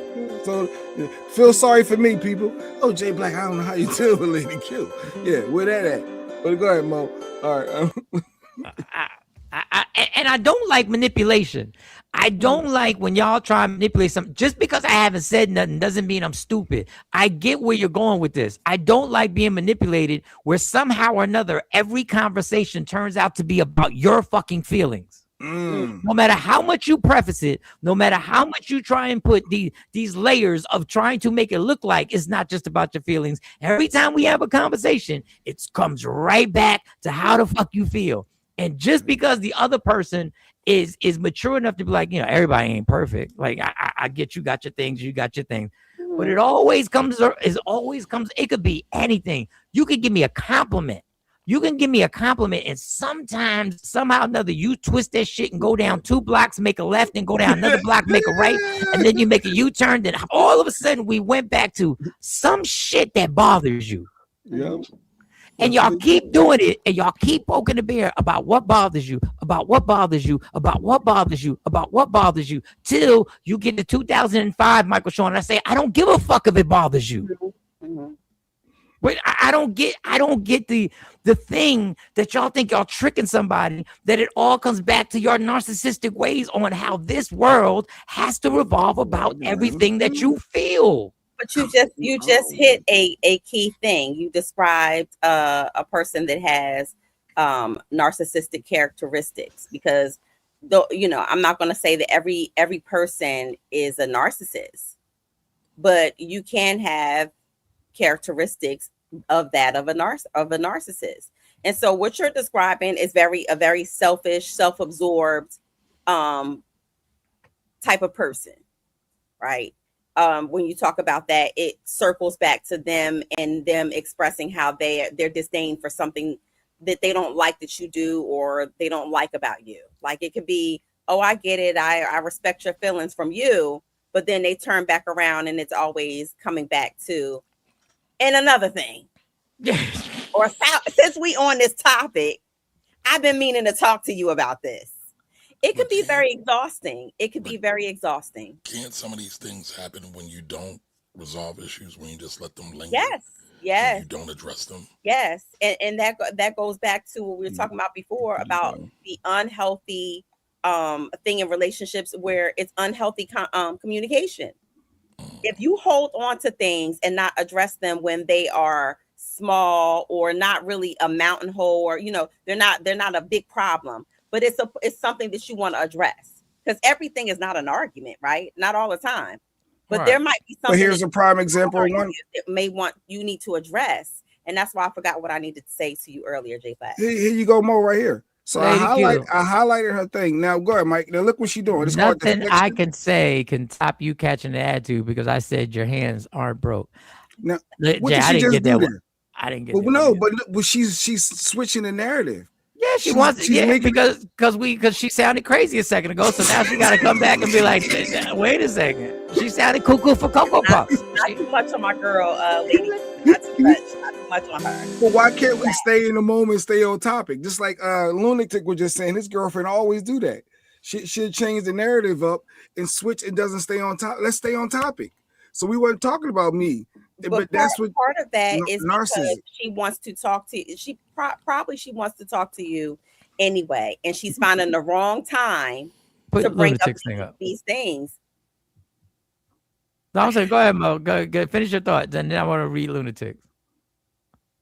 No, I'm saying a lot of times when people say like have that and another thing attitude or something might be your day may be going great and y'all might be talking about the color of the sky like you said, Michael Sean. You're having a conversation and a compliment, and then all of a sudden you're in the matrix with this person because they're now talking about something that you did wrong or what they didn't like, and since we on this topic, remember a month ago when you did blah blah blah, and then you like, huh? What happened to the compliment? And like I said, what happened to the compliment? What happened to the good? You like my hair? You like the haircut? I like your hair. Thank you for taking out the trash today. Thank you for bringing me lunch today. And it goes from that into you don't even realize why you are in this argument right now with this person. I tell my girlfriend that she contradicts everything I say. It's very annoying. Any opinion or anything I say, she'll say the opposite and doesn't stay on topic. And I think you have ADHD. I think and this is don't take none of this advice from me. Mo went to school. I didn't go to school for this. I just lived. When you're having a conversation about something and a person then pivots to something else and brings something different that has nothing to do with the conversation, that means they lost. Yep, Lady Q, you just lost. You brought up, nothing tops that. You lost. Let that, eat that, hold that, hold Let that. me ask you something. Is it important for you to win in an argument or disagreement with your mate? Is it important to you to point out that you're right and they're wrong? Yes, sometimes yes. Problematic. Yes, sometimes yes. What's wrong with that? Yes. So yes, that is something wrong with that. That's problematic. You should not. The goal is stop talking crazy then. How about that? Stop talking crazy, then I don't have to prove myself. Come to some type of common ground, whether it's you respect my opinion and I respect your opinion, whether they differ or not. But for you to say, yeah, because I won this one, does it make you feel good that you perceivably overpowered or outsmarted or outwit your mate? It's not about who won. And I agree with Mo. I used to think winning was everything. I used to think, and I realized sometimes you'll win an argument you really lost because you wind up losing because you wind up tearing somebody down and you wind up making that person feel worse. And that's not what this conversation is about. I want us to come to some type of communicational middle ground that we get. I'm hearing you. But the other thing is, and I guess men are worse for saying this, sweetheart, tell me what it is that's bothering you. Don't give me what is, but there's a lot, there are layers to it. All right, I'm gonna sit through some of the layers. So this is how you combat that. In this moment, tell me what's bothering you in this moment, because then that changed the trajectory of your response. Because if you ask what's bothering you, it could be a long Santa Claus list of things and you're like, well, damn, I didn't want you to unload on me. I didn't want you to load the trigger and just and shoot me with 75 bullets. I want to know what's bothering you now in this space, in this moment. What's going on with you? Still Rock says, Jay, my wife does have slight OCD. Okay. She sits STTS. What was that supposed to be? She gets pissed, I guess. Oh, she gets pissed when microwave isn't reset or certain things aren't done a certain way. It's like nails on a chalkboard. Ask what her biggest triggers are and focus on those. I don't know. Listen. You be trying. You gotta try. Still Rock, it sounds like you've been to therapy. Maybe I have no idea. She says it's to make conversation. See, some people think, oh, okay. Let me tell you something. I had this conversation with Monty. Some people think complaining and debating are conversations for enjoyment. No. Debating could be. Debating could be though. Not everything. That's unhealthy. Go ahead, Mike. Go ahead. And this is the one I get. And this is and I'm gonna speak. I'm not gonna say white people don't do this. I just be around Latinos and black people more than I am around white people.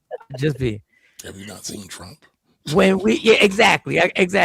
But when we sit around telling stories, I will see certain people who think a great story is about what they were bitching about on an airplane or some service.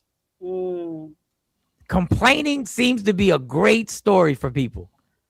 And I'm just not here. I'm just not in the space to just us sit here and just complain just as casual conversations. Y'all remember when Jay Black spazzed out when she said that your hands were broke? I still don't know why he got that. That's so disrespectful. If you asking your partner for help or do something and they tell you your hands aren't broke, how is that supportive? Did you want your plate served to you, Jack? You didn't want. You didn't. No, it could be something more like your hands aren't broke. That's so wild to me in a relationship. Was she busy? Was she doing something at the time? Was she doing something at the time? Yeah, I was going to say Jay Black. I think you're focusing on the words too much versus the function of what she's saying. The function of her statement is, hey, you can do it yourself. Wait, she didn't say that. Right now.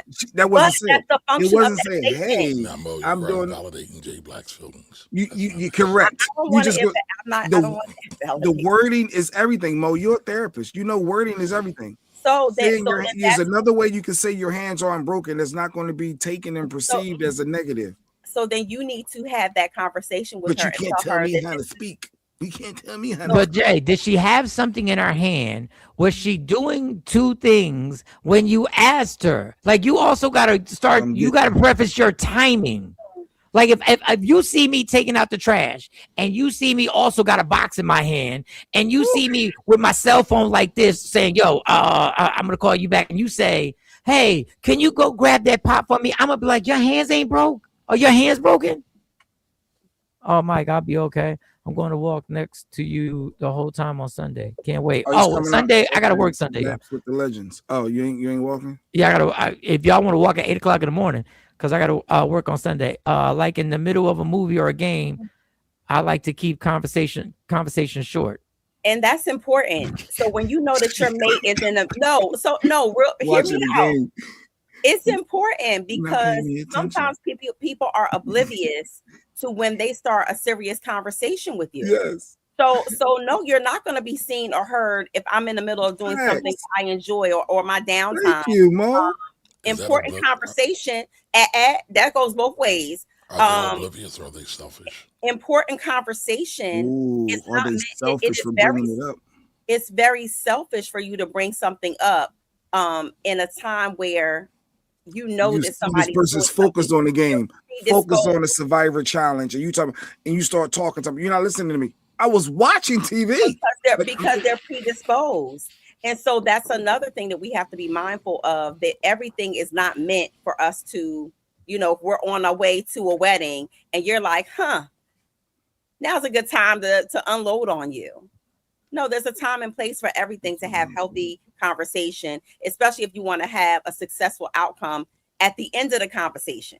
But debates can be healthy. Thanks for clearing that up, Mo. Once again, I'm not. Debates can be healthy, not for fun. Everything is unhealthy. It depends if we're debating on something. Almond milk. Oh, you want almond milk? I want regular milk. Well, why you drink the regular? I mean, like when it comes to the minute things like that, and you're getting into large arguments every day, all day over. Like hands not broke is something that you sound like you say to your kids. Not well. Let me tell you why she talked to him like a kid. Put her comment on. This is why she talked to him like a goddamn kid. Once again, I was inside a cabinet. Doing something when he asked for help. He sees her in the cabinet. Plus, he still eats chicken nuggets. Plus, he still eat chicken nuggets. Like she already told y'all he got the palate of a toddler. Chicken nuggets. Why we hating on chicken nuggets? Don't eat chicken nuggets from McDonald's, y'all. Just real quick. Do not eat chicken nuggets from McDonald's. Hands are not broke. Sounds like a kid, not a partner. Well, guess what a kid does? Guess what a kid does? When they see the parent in a cabinet doing something, entrenched in something, they go, Mom, is there any way? Can you grab me the Pop-Tarts? Kamara, the stock is up. Oil Fund LP. All right. We got Kamara here. We got to get a question in. The oil stocks are up. I also have Trevor Noah made a comment about how rich people use their credit, but it can't be used against them. So I'm gonna play it. I'm gonna play it for Kamara because I kind of understood. I did understand what he was saying. But I want you to hear it, Kamari, because I saved this. I got this early in the week. This is what Trevor Noah said, and see if this makes sense to you.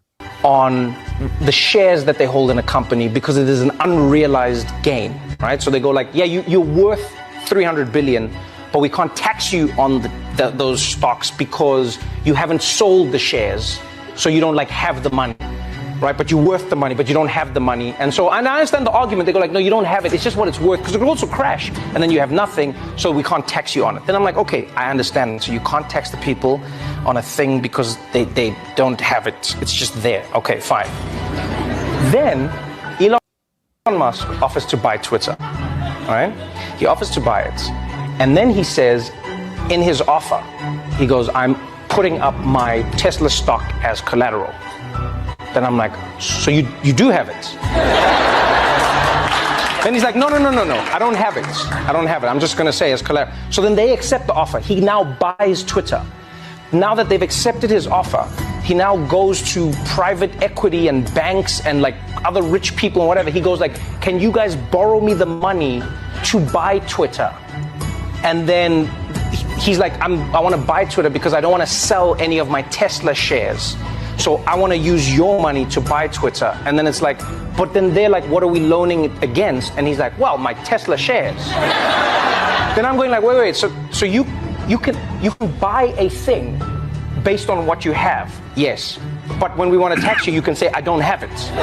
Do you hear what I'm saying here? And now, like, just think of like the illogic of it. It's like it's such a fun game that like billionaires get to play because all their money is in that, right? Like if you earn your money as a salary, that your money just gets taxed. That's it. So I get what he's saying. But come on, this is you. I mean, I know you do taxes, but you're a financial guy. Is that what it means? Just explain. Just explain. Just explain. Because I get it, but I can't understand. I can't explain why I get it. All right, think about your home. So let's use something a lot of our people have. People have homes. Not everybody has stocks, but a lot of people will use their home and the equity in their home or the value they built up in their home to get money. So let's say you have your home and you want to buy another home or another rental property. You go to the bank and you get a loan, or you do what's called a refi, and they give you cash and your payment on your mortgage goes up. That's essentially what Elon Musk did. A lot of people can do that. I actually do something similar myself. But it's not foreign. It's just that a lot of people don't understand the things in what you can do. In terms of taxes, going back to that home situation, right? You don't pay tax on that home when you take money out of it. When you get a new loan, you only pay tax on it when you sell it, because income is only taxed, not loans, not wealth, things like that. So it's not as complicated as the way people make it seem. And I get it, but this is where it bothers me, because even though you're right, I only get taxed on the money if I sell it, I still get taxed for the property. So at some point, somebody like Elon should get taxed. Well, no, you're talking about real estate tax. You get real estate tax. No, state property tax every 3 months. We're paying a state property tax. Well, every state's different. So it's still real estate. It's a real estate tax, right? And that goes to fund the things that are going on in that state or that municipality, whether it's roads, schools, ambulances. Problem is, I'll be honest, people don't like paying for anything. I mean, if we want to be honest, people don't like paying for anything. So yeah, I don't like paying property tax when the house is paid off. I think I'm not being just like I understand, like, we don't own it. If I don't pay my property tax, even though I bought the house and the house is paid off, they'll still take it. Right, but your property and you are still using the services of said municipality. For example, if your house catches on fire, who's going to come? The fire department, which is funded by who? Taxes. Schools. Now, you might not have children, but it kind of benefits you to have children who are educated so they're not dumb as rocks and wanting to rob everybody. And I agree with that. And I agree, but my thing is then why? So this is the way that Elon can say, I can buy things based on what I have, but you can't tax me based on what I have. So I do not like Elon. I think Right. We Elon none of us do. No, None of us do. I just want to be clear. He's a racist, and it shows. However, what Elon did is what everybody else can do. Right. We can all build up assets. Why do you think I want y'all to buy stock every week? By the way, Jay, Oh, roll shit. call. Did you buy stock this week? Ask me another 3 minutes. Keep going. Keep going. I'm doing it right now. Go ahead. But here's the thing: this economy is built on ownership. It's built on business owners, and if we don't do the things that are in line with the quote unquote tax code, you're kind of out of pocket. You're never going to be able to win. But I take my stocks and I get loans on it or a line of credit, and I use it to do other things. I wanted to check the stock real quick because It's up. It's up. It's up. It's definitely up. Over $1. Yeah, but did you put in? Because it's going up or down. I just isn't did. really the biggest thing. So, So while I have you on here, what do I need to put my $10 towards today? I would buy VOO, and that is not Buy what? VOO. VOO. Let me find that right now. VOO. That's our Vanguard, right? Yeah, but it's the overall stock market. So you're buying a piece. So what is this S&P 500 you got me doing every damn Thursday? That's Standard & Poor's. Oh my God. That's doing very I well. don't know what I'm doing. Oh my God. I'm just Okay. listening to what All right. Kamari suggests. He's the No, I think that financial you don't expert. listen to Kamari at all. I think that you just listen to like. No, it's doing very well. It's doing very well. It's slow, but it's doing well. What do you want? It's up like crazy. Like He wants to go to the moon. I love it. Over 1%. All right. But here again, here's the Mo, I don't know if I answered your question. So somebody asked, because y'all both asked a bunch of questions. What's the S&P 500, right? The S&P 500 is the 500 largest companies in America. What up, Lawrence? Right, that's what VOO is buying. Okay. And so it's buying basically the overall stock market. And the stock market is a great reflection of the overall U.S. economy. So if you believe the U.S. economy is going to continue to be around and do good, you want to be invested in the stock market. A large reason why is because of a thing called inflation. Inflation is basically the cost of goods and services, or the increase in the cost of goods and services over time. All right. Example, gas prices when me and you started driving, Jay. Mhm. I think we both graduated in 93. Easy. Go ahead. Hey, listen, gas was 99 cents a gallon. 99 cents a gallon. $5 of gas got me. I drove all the way to Atlantic City. Right. Mine was 79 cents. Yeah, You can't do that yeah. now. So stocks usually do better than inflation. So if you just leave your money sitting in the bank, you're losing money all day, every day. I got you, Nikki. But Kamari, looking at my Vanguard, just And for turn the your mic up, person- Kamar, if you can. Turn it because you are super low today. for the average person, when I'm looking at each month, the summary, it's like I'm up 26 cents. Like I'm getting 26 cents a month. It seemed like that's moving slow. Like No, you're getting more than 26 cents. Wait, my summary says December 25 was up 19 cents, February up 26. Like if it's moving to, I like stuff to go faster. Like how? All right, so we got to get you out of your drug dealer mentality. So I want you to also look at something else. Yeah, What dividends were paid on that stock also? What So a dividend? dividend is a return or profit from those companies that are making money. Dividend yields is 1 point. I got over 1%. Right. So you got back 1%, roughly. I like $1 off my every. volume better Yeah, than but I've invested. It says here $329, and now if I wanted to sell it, it's worth $365.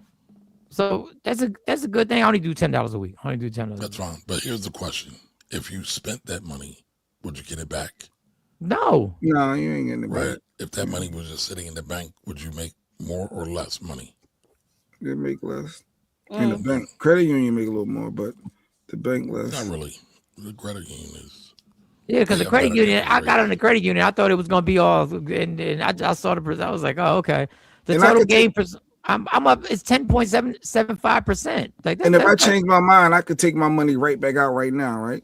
If you wanted to, but then you would have to pay taxes. Oh, see the catch. So the money I put in is not taxed, but I get taxed for taking my money back out. When you sold something. And you said we can do the IRA Roth on an app, a Fidelity app, or is that still I would recommend. So this is what I do. I use SoFi. I'll send y'all a link for that. SoFi. I do my Roth IRA in SoFi. Okay. And so on average, I put away about $28 a day going into my Roth. I'm actually behind this month. Yeah, I just put $20 in today. Congratulations. So I can just go to my SoFi app. I can go to my app store, get SoFi app, just the SoFi app, right? Yeah, I'm gonna send you a link right now. Send me the link, and then I can either automate it and it takes out the money into it. You said $28 a day. You do. Yes. But based on that premise, remember we talked about this, Mike? If you spend money, right, versus invest money. So if you spend money, your money's going forever. Yes. Right. So instead of your money being going forever and making somebody else rich, usually some white dude rich, you're further enriching yourself.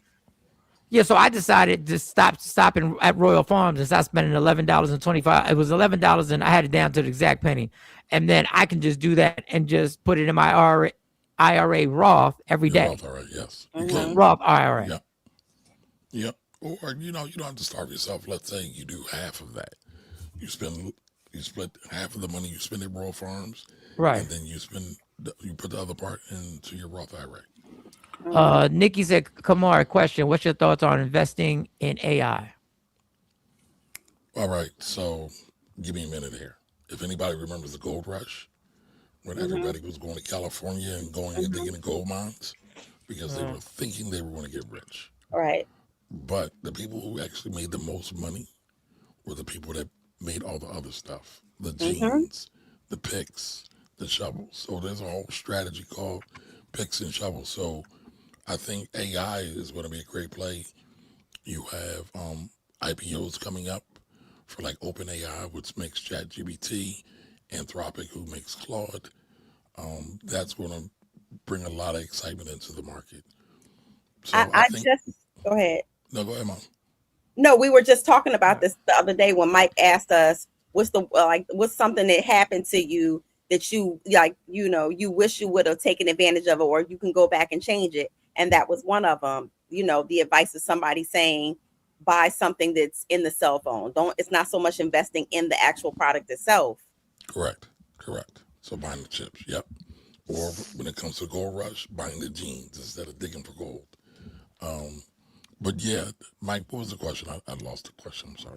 Well, let me get you this question. So now TikTok, it's the AI that invests for you, and Finallo, it might be called Finallo, which I see they've been a big push to the point where my mom was like, "Did you see this thing Finallo where you just start with $20 and then you just watch it and they got they got a great rollout, they got great advertising, they got great."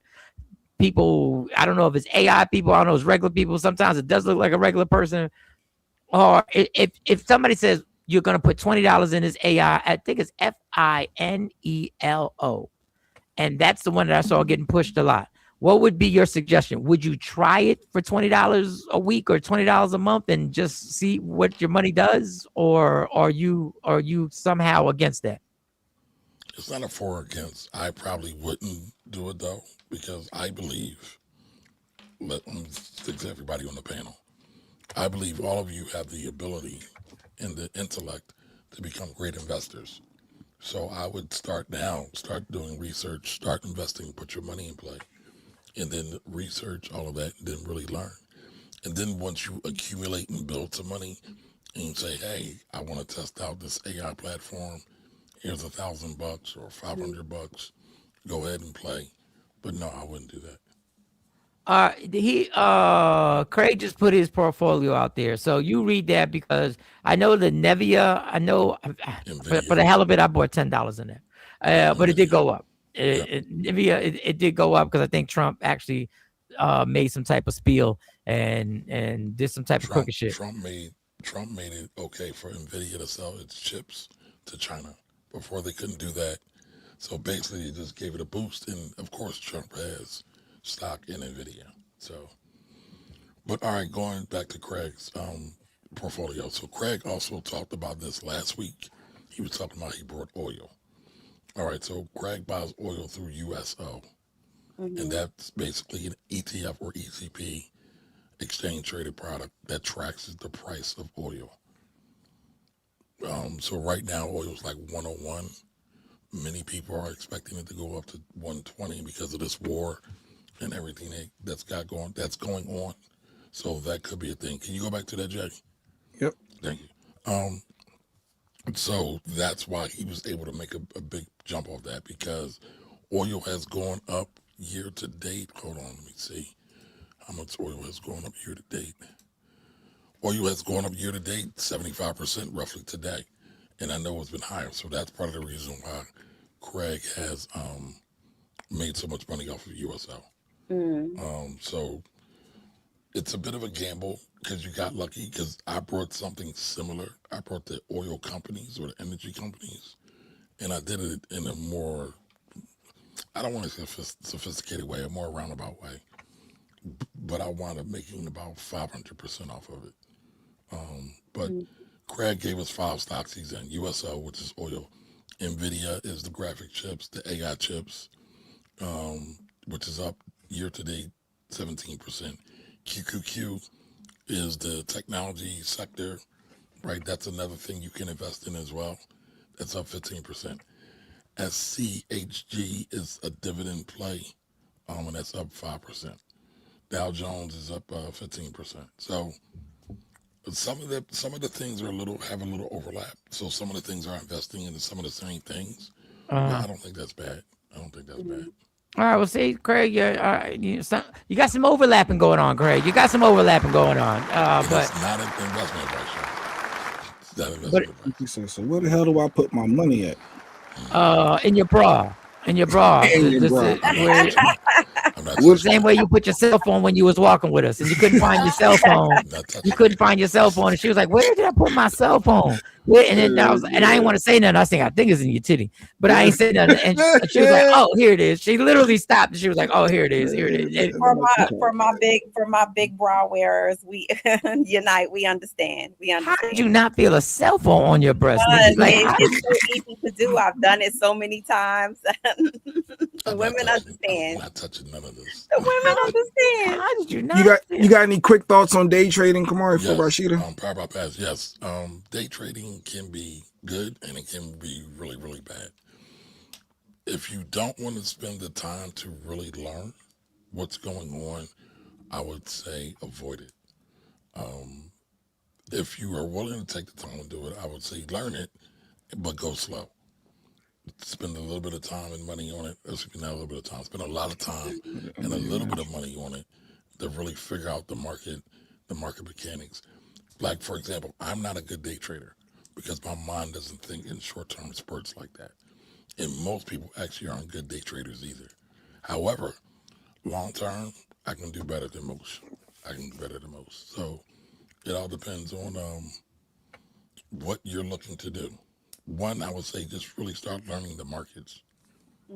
Really start learning the markets. I'll say this, right? Stop fighting against AI. And this is going to Jay's thing. The stock market over the last 100 years has averaged anywhere between 10 and 12% a year. That's what it returns. So if you put $100 in, it'll give you back $110, $120-ish. It's not there to take 100 and become 1,000. Right now, if you're doing day trading, that's something different, but that takes a lot more money and a lot more time. So you just got to figure out what is investing and what is trading, because they are similar, but they are not the same. So, all right. So how big a deal? And I'm going to play this clip because this is, and for somebody who does taxes, and I'm taking a picture of everything today and sending you. I was supposed to send it to you. I know I'm the worst that ever did it. And no, you good. And let me see if I have this somewhere here. PhillyTaxTeam.com is the website, and you can follow him at the Finance Rebel. Shit, I gotta really organize these. Oh, goodness, I really need to organize these clips.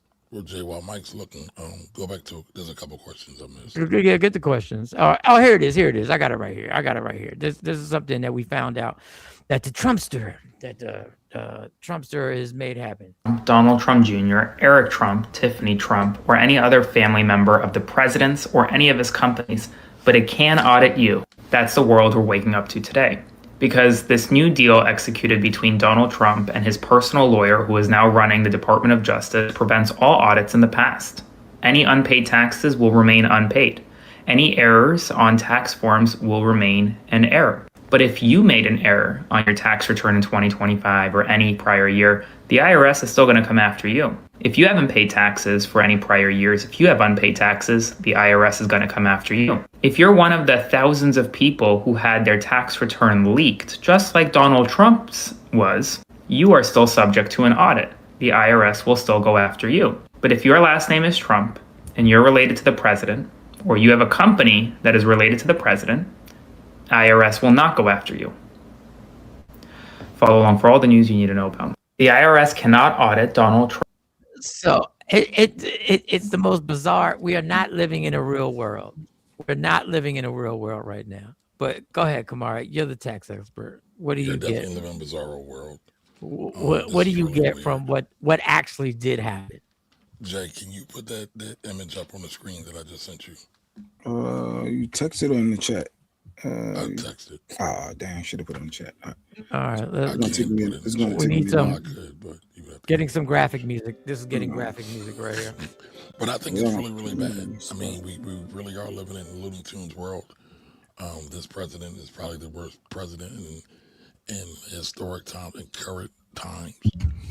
The amount of self-dealing that he does is crazy. First of all, what president do you know that has ever sued the government that they represent, that they work for? Now, I get his taxes were leaked. I mean, actually, it was a good thing because he said he was going to release them. He never did. But I get that it was illegal. And so I wanted to put this up there because I've been working. I never released this, but everybody's been talking about this. And then so it's a little misleading what everybody's saying. So it says Trump and the IRS settled for $10 billion, today over the leak. As part of the settlement, the government agreed to it will forever bar pursuing certain taxes, right? Then it says the agreement applies to previous filed returns. So he had to file them to not get any of these things. Now, I think the IRS, the head of the IRS, not the people that work there, are very much under his thumb and kind of going along with everything he wants to do. And they don't want to make any waves. And he's also kind of gutted between Doge and everything else. He's gutted the IRS, which is actually really a bad thing for the U.S. people. And it's actually wound up costing the U.S. people as well. So I think this is bad. I don't think people really realize how important the IRS is, but people want to say I'm an agent of the state, so nobody wants to talk to me about taxes. No, it's an incredible. I don't know. No, I don't know how this man. How you do know because the people voted for him. No, it's not even the people. The people that vote. I get what happened. We can't change that. We have people in Congress right now who are watching him do it. And let's back up. Those people in Congress are also voted in by the same people that voted for him. And so they are endorsing this from the bottom level up. Yes. So everybody's like, I'm okay with this fuckery. Excuse my language. They're all cool with it, and they're not for voting. This slush fund allegedly is going to go to fund J6ers. Mike, I meant to send you the clip of him talking about how bad the J6ers were treated. I played it. You played it? Like, yeah. Like, you got the Proud Boys, you got the neo-Nazis, so basically we're going to do reparations for them. How insane is that? But this is my thing of what frustrates me about the people in the government and Congress and the Senate and all the shit. You know what he's doing and you know what has to be done. You know if people aren't activated and motivated and you don't tell people, listen, the only way we're getting him out the White House is if 10 million people occupy the cap. That's the only way you're getting him out. A vote ain't getting him out. We are here now, people. It's part of the process. But it's not getting him out. The sabotage, you already know we're about to be pissed. We're going to be pissed off about the midterms. After the midterms, we're going to be pissed off again that he's going to run again. And all we're going to do is keep getting pissed off. I'm telling you, the system is broken. He's not leaving and he doesn't give a fuck because they don't want this system broken. These people on both sides keep giving you the bullshit. Hey, the midterms. Hey, let's do this. Hey, I mean, I know what they're doing with the votes in Louisiana and I know what they're doing. Yeah, but we still gonna, motherfucker, if we do not come together and go to the Capitol and this country has to activate. They run the game. I agree with you, but I don't think they're going to do it. Then we're fucked. Then just say goodbye, people. Just say goodbye when they change the 14th Amendment. If shit don't get burnt down, it's not. And I will repeat, and I sound like a broken record, is exactly what he did because he knew the only thing that worked was to call his people to do what? To form an insurrection. And yes, he was on his way out, but he knew that was going to motivate. That would be the motivating factor along with other shit to get him back in the White House. He knows the tactic. He knows the tactic. He know all the loopholes. You know all the finance guy. That's my guy Lawrence. He says the Trump family still has to file taxes. Correct. They can't just fake taxes or not pay taxes. They simply can't be unduly audited. And so technically, that's what the rule for everybody. He's trying to say that he was unduly audited. But in effect, that's the language. But what's going to happen is he's not going to be a part of it. Nobody's going to touch him because they don't want the smoke. They don't want the political backfire. Facts. They already impeached him at once. And look what was the result. The result is you can't be negative, lunatic. You can't be negative. That's what they say. You got to breathe life into it. You got to say the positives. But I don't see the positive because the people who are fighting for something are in the same fucked up system. They're in it. So you just saying we doomed and gloom. There's no. No, I'm saying this is why nobody wants to say we have to remove him. The masses have to show up.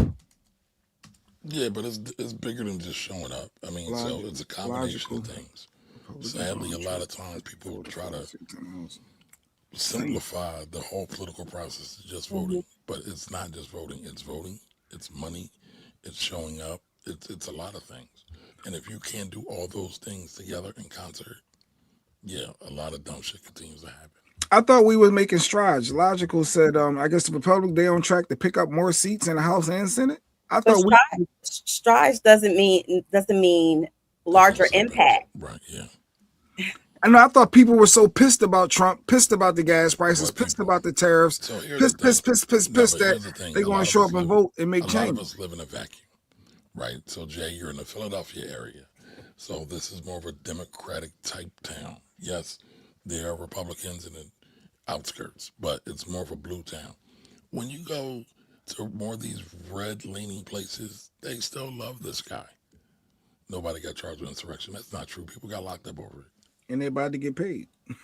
Sadly, but go ahead. They got paid, they got pardoned, and then some of them who got pardoned actually committed more crimes and essayed and went back to prison. The same people they pardoned. I don't know what part of the game. You know what this is, Jay? It's like watching a team that sucks, right? And they keep telling you they got draft picks, right? And those are they keep saying they got future draft picks.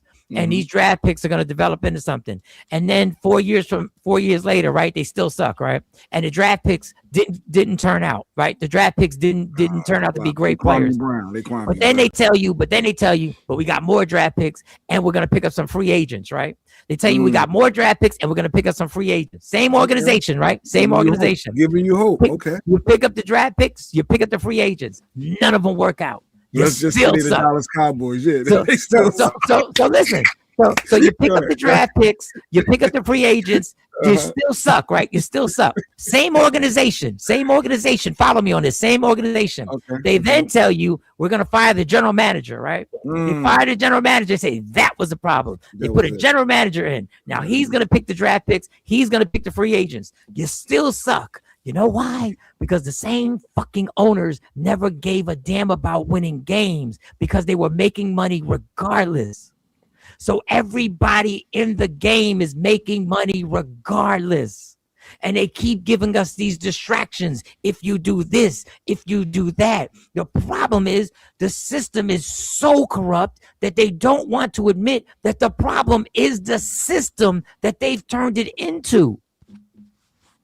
That's the problem. And the problem is they have sedated us into our everyday life that we believe that we can live this life that we're living comfortably, and it's never going to fall apart around us. But it's still going comes down to. the people, though. The people have to take action. The people have to do things to make change. So in Philadelphia, yesterday, Philadelphia cast 238,000 votes. Guess how many people are registered to vote in Philadelphia? Millions. 1.5 million, 1.1 million. Something like that. So that's roughly 22%. 22% of Philadelphians, and this is in the surrounding counties, 22% of Philadelphians showed up to vote. So are we really serious about making change? That is the easiest thing to do in this process. And a lot of people opt out of that. And to be honest, I get why a lot of people opt out as well. I get it. He said selective recession. He said he was out in DC and them restaurants was packed. So yeah, I but guess, DC is a country in of itself. You got so many government workers and government contractors there. City, they make more money than the average people throughout the country. But I get what he's saying. But even outside of DC, you do still see people going out, spending $200, $300, $400, sitting down at a restaurant to eat. Going to a grocery store, eggs are still $6, $7 a carton. It's hitting us and it's hitting our pockets, and we're seeing less money in the bank and trying to figure out where our money is going, but we're still spending blindly. And I know there was a couple other questions. I don't want to go down the political rabbit hole and hijack the whole show. All right, give me one more question because I had to go to this hot paying job. Well, Trendsetter had asked about should you, I guess, with Bryson Allen. Byron Allen, the black bull. Oh, he rich, the black guy. Yeah. So he purchased 52% of Stars. Should that be a good investment? Should we looking at with a black man leading Stars now? So he's not leading Stars. He brought a portion of Stars. He's a majority owner. He bought 11%. His goal is to get 52%. His goal is to get 52%. Right. He wants to be the majority owner. Should we invest? I'm not mad at it, but I was looking at Stars. They are not a stable company, and I think I'm going to do a deeper dive on that today and tomorrow. I'm dealing with some landlord wretched tenants today, so I'll come back to you on that. Unstable, Trendsetter. He said, hold off. Hold off, Trendsetter. Hold off. And it's not 52% yet. That's the goal. And I'm Did we say yes or no with AI? Did we say yes or no on investing in AI since that's the future? Maybe. So listen, it depends. I know maybe. I need to know. What do you mean maybe? Everything is maybe. There's nothing. Listen, no real things are made on superficial information. Nothing substantial ever comes from superficial information. But I'll tell you this: the way to think about your money, I think about it in buckets. So bucket one: how much cash do you have? Can you deal with an emergency? What if something happens in the first year? All right, do you have 3 to 6 months of money put away? Well, I would start working on putting money in bucket one. Bucket two is that midterm bucket, 3 to 5 years. Do you want to buy a car? Do you want to buy a house? All right, well, where's that in your priority? So bucket one, bucket two. Then bucket three, long term, usually for retirement. 10 years, 20 years out, what do you plan on doing? And that's a bucket. Like, for example, I have 3 granddaughters. I'm going to start a brokerage account for them, and I'm just going to put like $20 a month in there for them, so that when they get of age, they'll have something there that's substantial that they can do something with. So it's these small marginal improvements that make the biggest change later. What's that saying?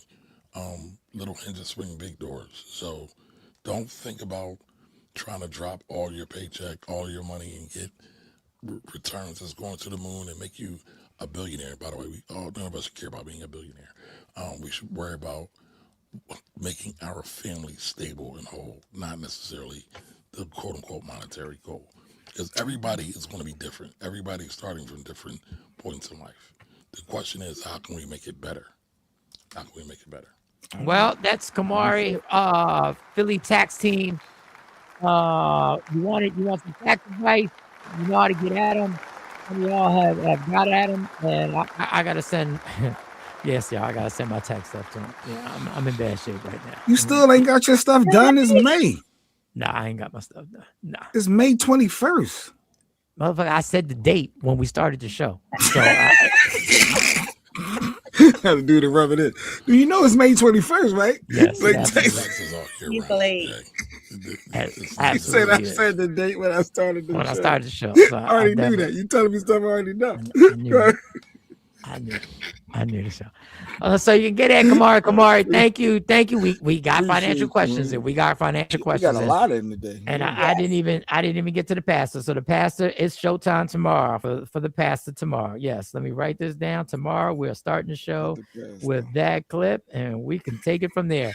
Ladies and gentlemen, Mo joined the investment team, right? So now we're going to do $20 a week, Mo. I'm going to try to do more than that. All right, there she goes. Yeah. There she goes. So we'll add you to the roll call. What was in? My $10 a day that I normally indulge in something else for $10 a day. I think I'm gonna take it and invest it $10 a day. All right, we're 12 minutes late, and I really got to get out of here. Love me for who I am, not who you want me to be. I can never be that. Understand there's only one thing in life that's guaranteed it will end. So enjoy every minute, every second. You fight for everything in life. Fight for your happiness. Never let anyone, any circumstance take it from you, because God got me, God got you, God got us. For Michael Sean, Sexy Mo, Jay Black, Kamari, Dr. Aaron Smith, C. Chung, Amani, and WokeUpInspired.com. That would be Lady Q. WokeUpInspired.com. If you want to put your vision on a t-shirt, you want to put your vision on a mug, you want to put your vision on a horseshoe, I don't care what it is. You can put your vision by going to WokeUpInspired.com. She can make it happen, but you can also check out the merch that is already there, ready to be sold and ready to be shipped. Right there is one of the Juneteenth t-shirts that she has. Get ready, people. Make it happen. Let's go. I'm out of here. We gone. Gone. Michael Sean and the Takeover Legends, where the truth hurts, but also makes you laugh.